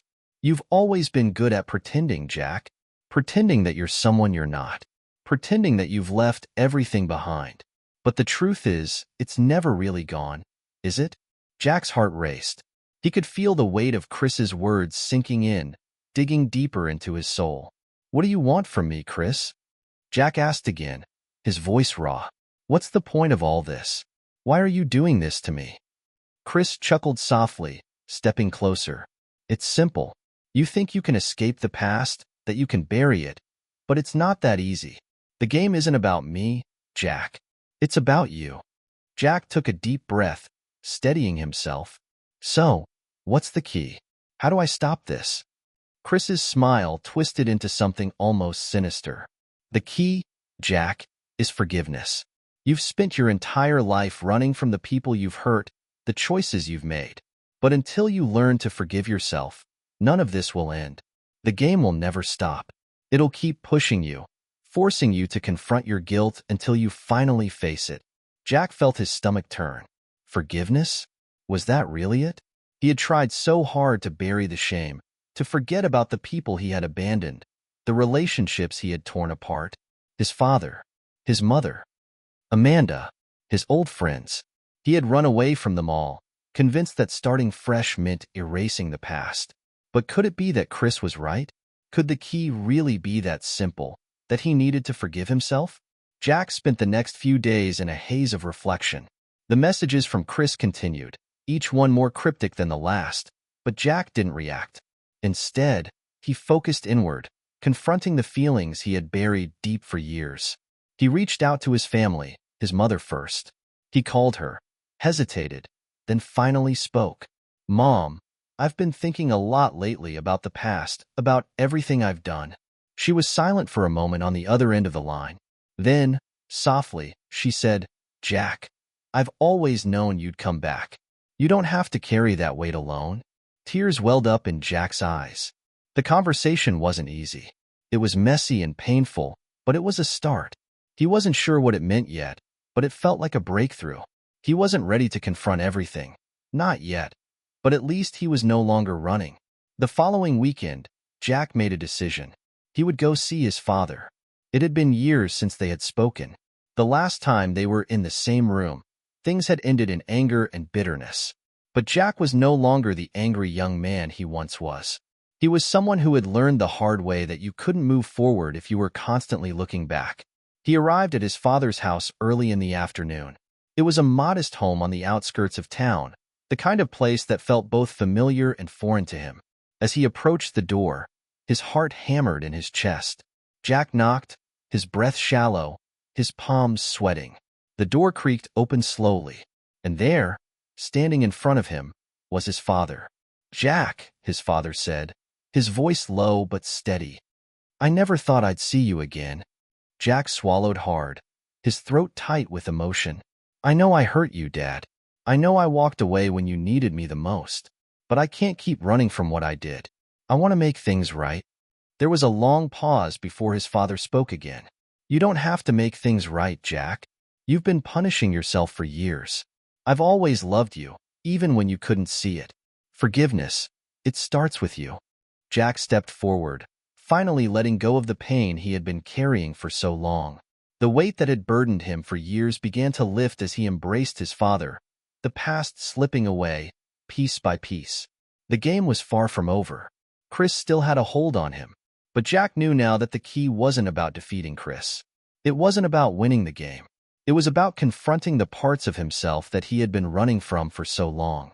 As Jack walked out of his father's house, he knew that his journey was just beginning. The road ahead would be difficult, filled with more choices, more battles. But for the first time in years, he didn't feel alone. Jack's reconciliation with his father marked a turning point in his life. The burden of years of guilt was beginning to lighten, and for the first time in a long while, he felt like he was on the right path. But as he started to move forward, it became clear that Chris was not going to let him off so easily. Chris wasn't done with him, not by a long shot. It had been 2 days since Jack's conversation with his father, and Chris's messages had started to become more pointed, more urgent. Each new text felt like a challenge. "You think you've figured it out, huh? But you've just scratched the surface, Jack. You still have a choice to make. Choose wisely." Jack didn't know whether Chris was trying to push him deeper into the game, or whether this was some form of psychological torment. But Jack had learned one thing over the past few weeks. He could no longer ignore Chris's existence. Every move, every message, felt like a trap, and Jack was growing tired of being led around like a puppet. He wasn't sure where this game would end, but he knew that the only way to take control was to make a dangerous choice. That night, Jack met with Amanda. Despite everything that had happened, she had remained a steady presence in his life. There was a quiet strength about her that Jack had always admired, and even though he hadn't fully shared everything with her, he knew she could be trusted. They sat in a quiet corner of the small cafe where they had first met. Jack tried to keep his voice even, but it was hard to mask the undercurrent of anxiety that had taken root in him. "Amanda, there's something I need to tell you," Jack began, his hands trembling slightly. "I'm in over my head. I've been playing a game with someone, and I can't keep pretending it's not affecting me." Amanda's eyes narrowed with concern. "What kind of game? And who is this person?" Jack hesitated. He wasn't sure how to explain it, how to make her understand. Chris wasn't just some random figure in his life anymore. He was a constant threat, manipulating every step Jack took. But it wasn't just the danger of Chris that Jack feared. It was the fear of being completely alone in this. It was the fear that Amanda might look at him and see nothing but a man who had lost his way. "His name is Chris," Jack said, his voice low. "And it's not just about him anymore. It's about me, about everything I've done, the choices I've made. And now, I have to face something I've been running from for years." Amanda reached across the table, her hand landing on his. Her touch was steady, comforting, but it also sent a ripple of guilt through Jack. He didn't want her to be involved in this. He didn't want her to have to fight his battles. "You don't have to do this alone," she said quietly, her eyes never leaving his. "You know that, right?" Jack swallowed hard, feeling a lump form in his throat. She wanted to help, but this was something he needed to do himself. The weight of Chris's game wasn't just about winning or losing. It was about reclaiming his own life, about finally making a choice that didn't come from fear. "I know, but I have to make this choice on my own." Amanda didn't push. She simply nodded, but Jack could see the uncertainty in her eyes. She didn't fully understand, but she was there for him anyway, and that meant more than he could put into words. Over the next few days, the tension began to mount. Jack was being pulled in different directions, each one leading him further down a dark path. Chris's messages became even more menacing. "You can't keep running, Jack. The game's already started, and it will end when I say it ends. The choice is yours, but once you make it, there's no going back." Jack's mind raced. The game wasn't just a game anymore. It was his life, his future, his very soul on the line. Every step he took felt like it was leading him closer to something irreversible. One night, the phone rang. The number was unknown, but something in Jack's gut told him it was Chris. "Jack," came the voice on the other end, as cold and calm as ever. "I'm giving you a choice. You can keep running, keep playing this game, or you can stop it right now. The choice is yours." Jack's breath hitched. This was it. The decision he'd been dreading was finally upon him. "What do I have to do?" Jack asked, trying to keep his voice steady. "You'll find out soon enough. But remember, you can never undo a choice once it's made." Before Jack could respond, the line went dead. The next morning, Jack woke up with a heavy weight on his chest. The decision he was about to make could end everything, or it could plunge him even deeper into Chris's web. There was no easy way out. But Jack knew one thing for sure. He couldn't keep living in limbo. He had to take control. He had to make a decision, even if it meant risking everything. That evening, Jack drove to the same warehouse where it all began. His mind was a whirlwind of doubt, but he pushed through it, knowing he had no other choice. As he stepped inside, the familiar silence of the place engulfed him. The only sound was his heartbeat, pounding in his ears. And then, standing in the shadows, he saw Chris. "Ready to make your move?" Chris asked, his voice dripping with satisfaction. Jack took a deep breath, looking Chris squarely in the eyes. "I'm done being your pawn. I've made my choice." Chris smirked, but there was a glint of something more in his eyes. Something dangerous. "Oh, Jack, you have no idea what you've just done." Without another word, Chris gestured to a table in the corner of the warehouse. On it sat an old, leather-bound book, its pages yellowed with age. The book seemed out of place in the cold, industrial warehouse, but it felt like it was waiting for Jack. "This is it," Chris said. "The key to everything." Jack walked forward, every nerve in his body on edge. He didn't know what would happen when he opened the book, but he knew he had no choice but to look. As Jack lifted the cover, the first page was blank. He turned the page. Still blank. His heart sank. But as he turned the third page, something appeared. Words began to form, written in a language he didn't recognize. The room seemed to grow colder, the shadows darker. And then the words became clearer, the letters forming shapes that twisted and writhed on the page. "You are the key, Jack. You are the one who must choose. What you decide now will change everything." Suddenly, the lights in the warehouse flickered, and the air around Jack grew thick, oppressive. Chris's voice echoed in the shadows. "It's not over, Jack. Not yet. You can't undo what you've done."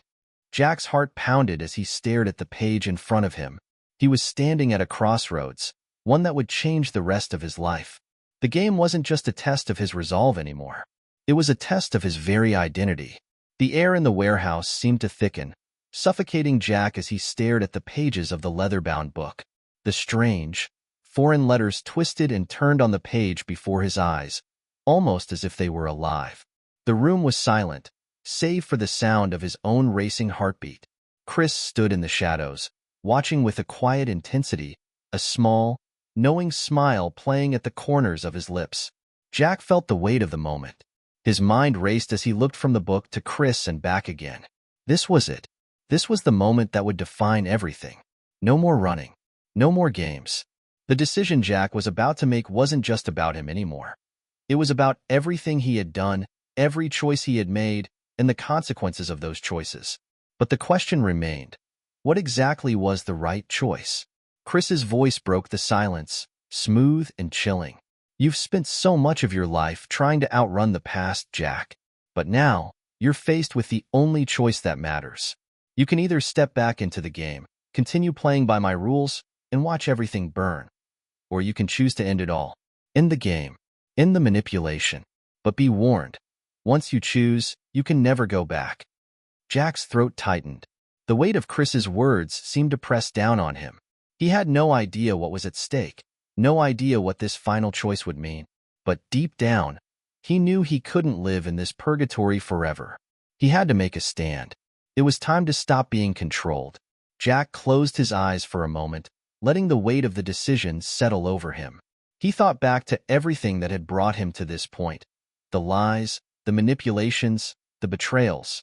And then he thought about Amanda, his father, and the pieces of his life he was just beginning to piece back together.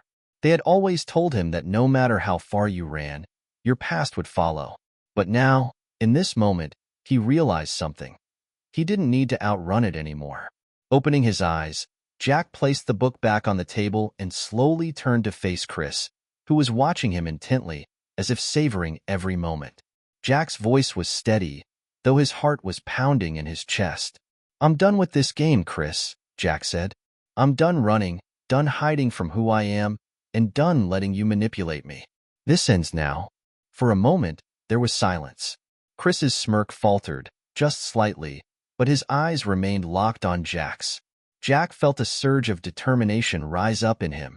This wasn't just about defeating Chris. It was about reclaiming his own life, his own choices.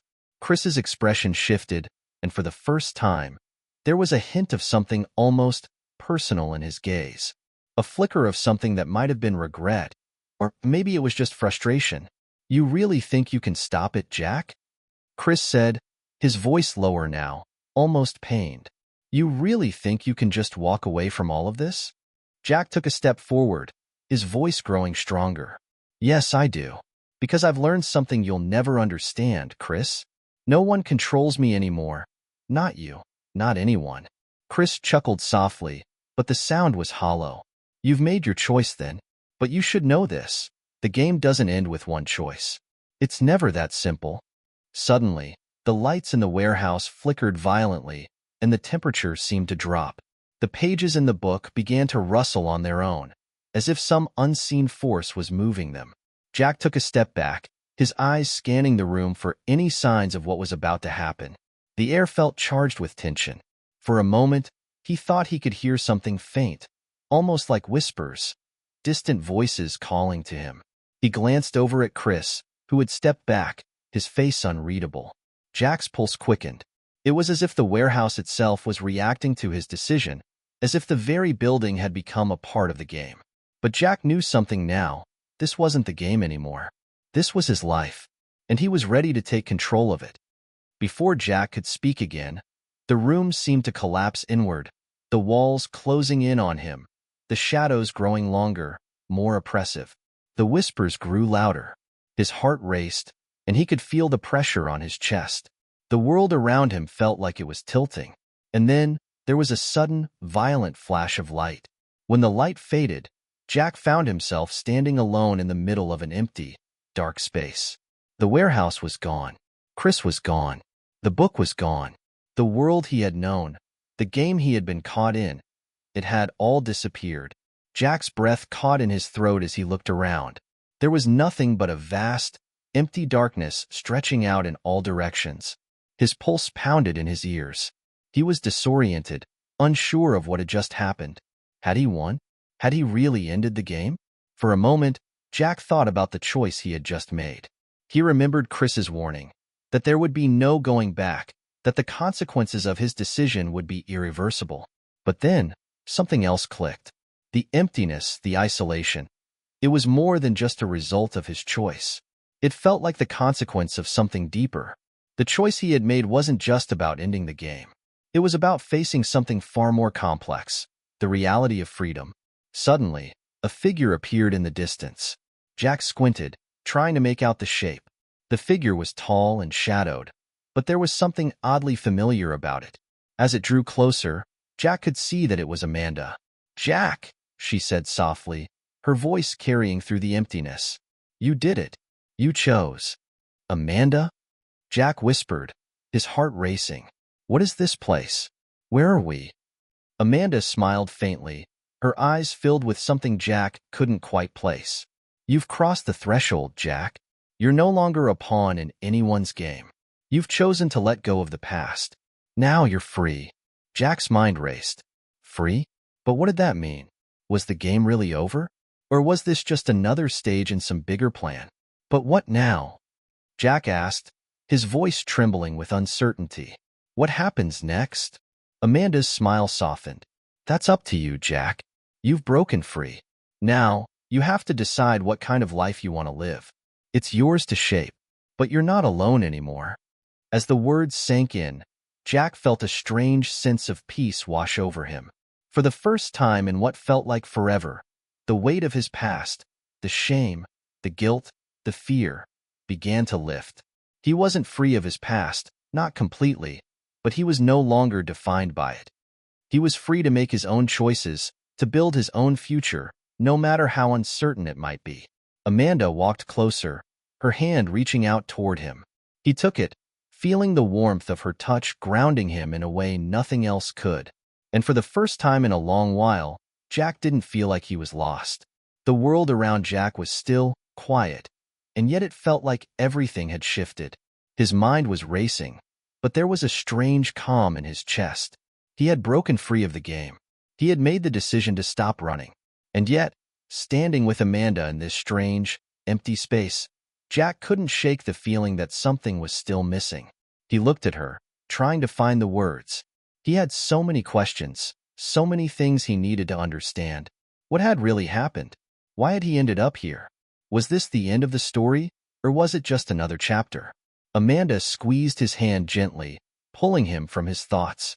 You're not alone anymore, Jack. We're going to figure this out together.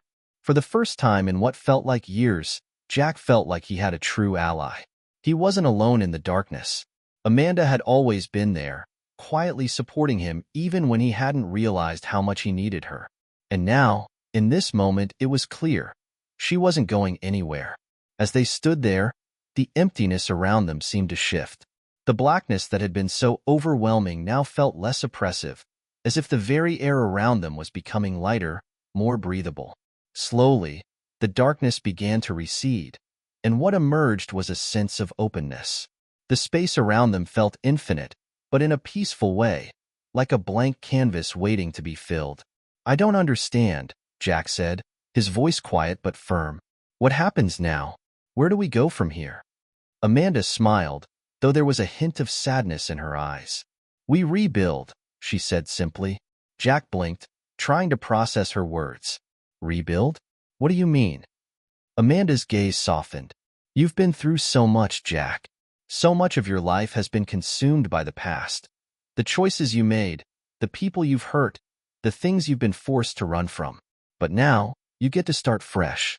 You get to rebuild who you are, what you want, and what really matters to you. Jack swallowed hard. But what about the past? How do I rebuild when so much of me is broken? Amanda's expression grew serious. She stepped closer, placing her hand on Jack's shoulder. You don't have to fix everything at once. The past doesn't define you, Jack. It's part of you, but it doesn't have to control your future.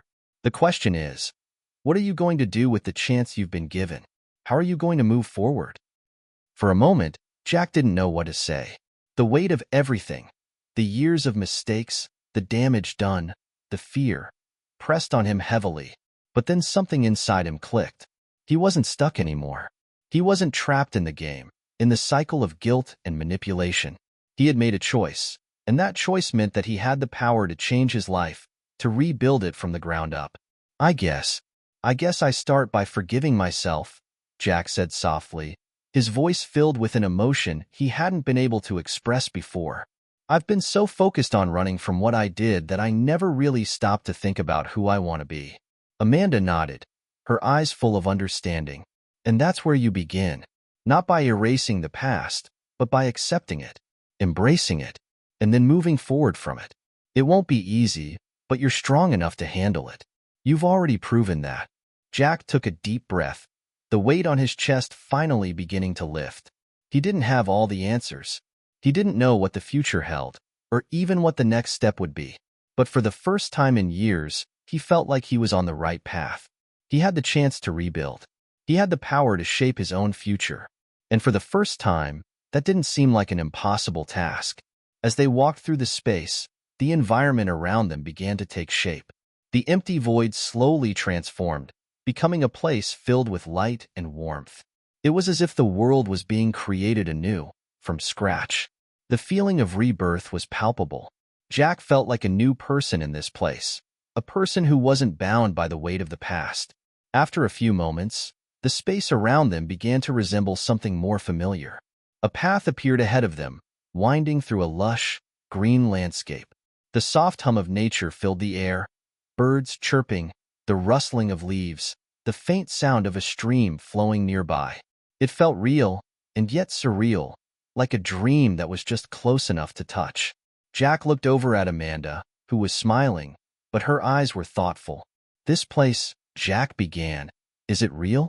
Is this what happens after we make our choices?" Amanda shrugged, but there was a calmness in her expression. "I don't know, Jack. Maybe this is just the beginning of something new.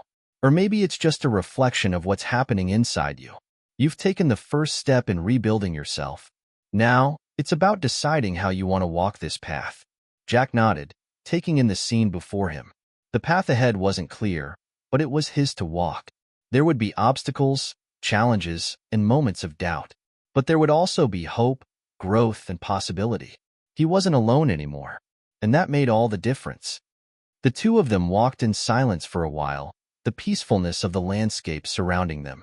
Eventually, they reached a small clearing.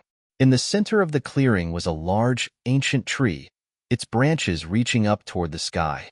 Its trunk was thick and gnarled, but there was a strength in it that Jack admired.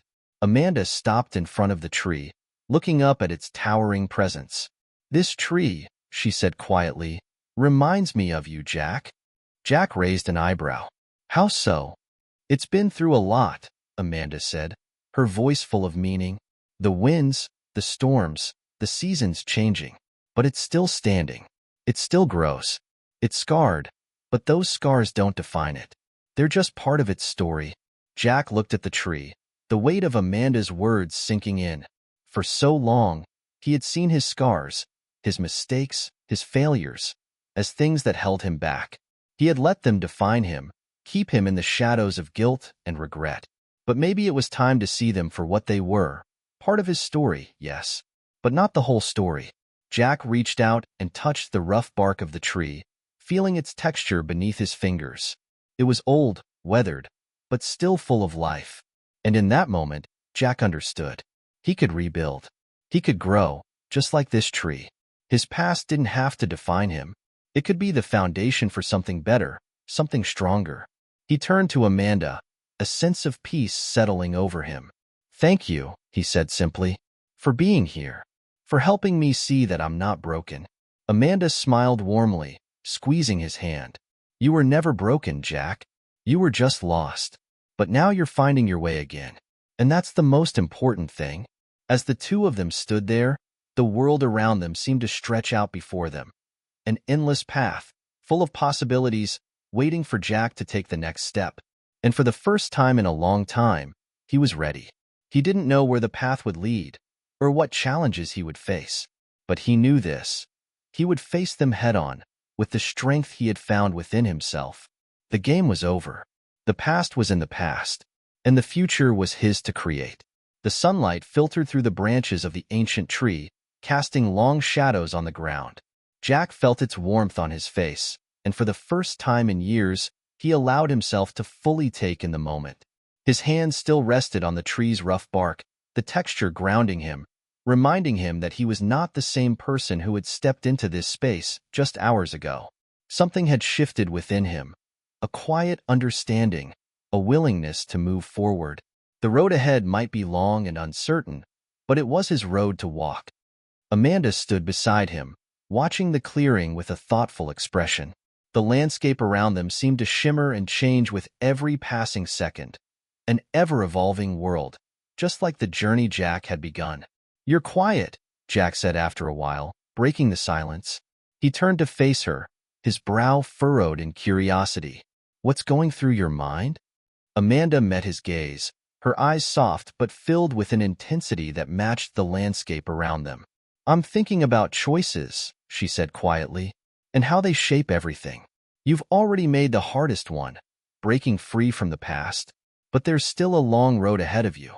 Every choice you make now will matter." Jack nodded, understanding the weight of her words. It wasn't just about leaving the game behind. It was about creating something new.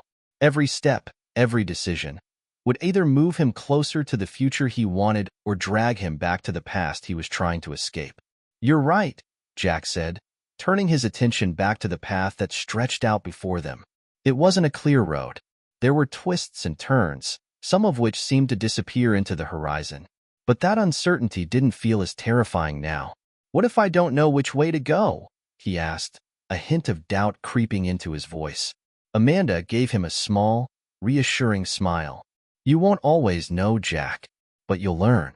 And the important part is that you keep moving forward, even when it's hard, even when you feel lost. The journey is just as important as the destination." They began walking together, the quiet hum of nature surrounding them. The air smelled fresh, like the earth itself was waking up after a long slumber. Jack felt a strange sense of peace as they moved along the path, each step feeling more grounded than the last. It was as if the universe itself was holding him, guiding him towards something, though he wasn't sure what. As they walked, they passed through fields of wildflowers, the vibrant colors of the blooms a stark contrast to the grayness that had once defined Jack's life. For the first time, he allowed himself to breathe deeply, to take in the beauty around him. The weight in his chest had lessened, and while there were still shadows in his heart, they no longer seemed as heavy. But even with this newfound peace, Jack couldn't shake the nagging feeling that something was missing. He felt like he was standing on the edge of something important, yet elusive. It was as though the road ahead was full of promise, but also full of danger, a fragile balance that he wasn't sure he could handle. They continued walking until the landscape began to change again. The fields of flowers faded into dense forest, the trees tall and ancient.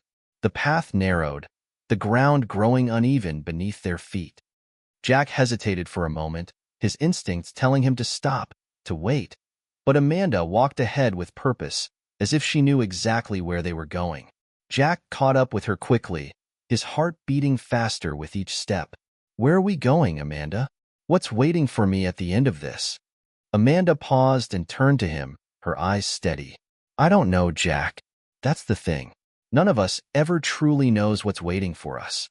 But what I do know is that we get to choose how we walk this path. We get to decide who we become with each step." Jack considered her words, feeling their weight settle over him. He had spent so much of his life running away from the unknown, terrified of what might be waiting for him around the corner. But Amanda was right. The fear of the unknown didn't have to control him. He had the power to decide how he walked through it, no matter what came next. They walked in silence for a while, the sound of their footsteps muffled by the thick underbrush. The forest was dense, and though it was peaceful, it felt full of hidden mysteries. Jack could hear birds singing in the trees, but there was an eerie quietness beneath the surface, like the forest was holding its breath. And then, just as he was beginning to settle into the rhythm of their walk, a figure appeared ahead of them, a silhouette standing in the middle of the path. The figure was tall, cloaked in shadow, and for a moment, Jack wasn't sure if it was real or a trick of the light. But as they drew closer, he could make out the faint outline of a face. The figure was dressed in dark, flowing robes, and as it turned to face them, Jack felt a chill run down his spine. "Who are you?" Jack asked, his voice steady but filled with suspicion. He instinctively stepped closer to Amanda, though he wasn't sure what danger the figure might pose. The figure remained silent, watching them with eyes that seemed to glow faintly. Then, in a voice that seemed to echo, it spoke. "You're not finished yet, Jack," it said, its tone both calm and foreboding. "You've made the choice to move forward, but that doesn't mean the journey is over. The road ahead is not as simple as you think. There are trials, tests, things you will have to face that will push you to the brink of your soul." Jack's heart skipped a beat. "What do you mean?" he asked, trying to keep his voice steady. "I thought I was free."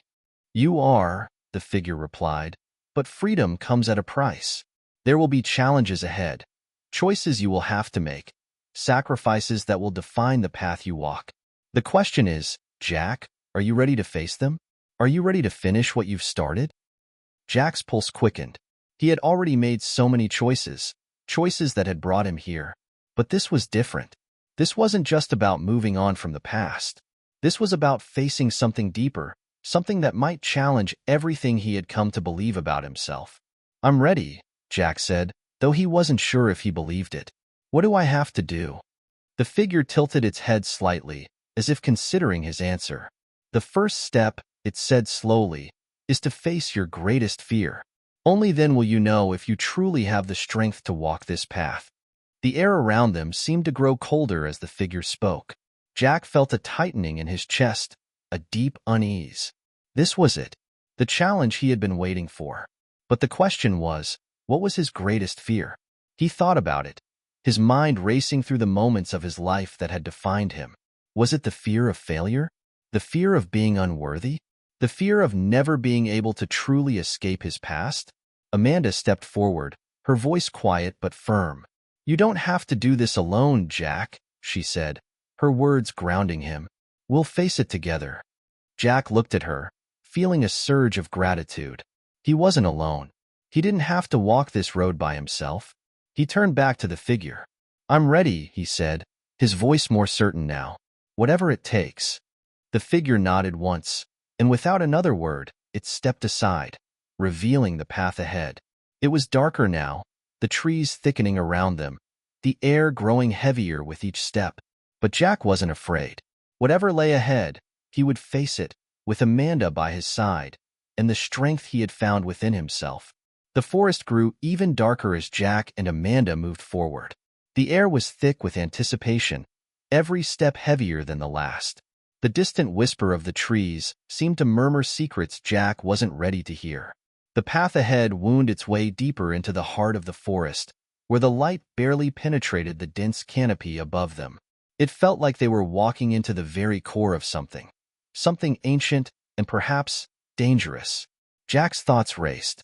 The figure's words echoed in his mind. Face your greatest fear. What did that even mean? Was it a test of his courage? A choice he had to make? Or was the fear something more abstract? Something buried deep within him that he hadn't yet confronted? Amanda walked beside him, her quiet presence a grounding force. Her hand brushed his, and the touch brought him some measure of comfort. She didn't speak, but he could feel her resolve. She had always believed in him, even when he hadn't believed in himself. And now, more than ever, Jack knew he couldn't face this alone. They walked for what felt like hours, the only sound the crunch of leaves underfoot and the distant calls of unseen creatures. Jack tried to keep his mind focused, to push away the rising fear. He had faced so many trials in his life already, so many challenges that had forced him to grow. But this felt different. This wasn't just about fighting external forces. It was about something deeper, more personal.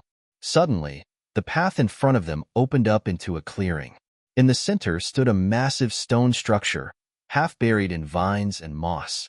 It looked ancient, its surface worn and weathered by time, but its power still palpable. The air around it hummed, and Jack could feel it.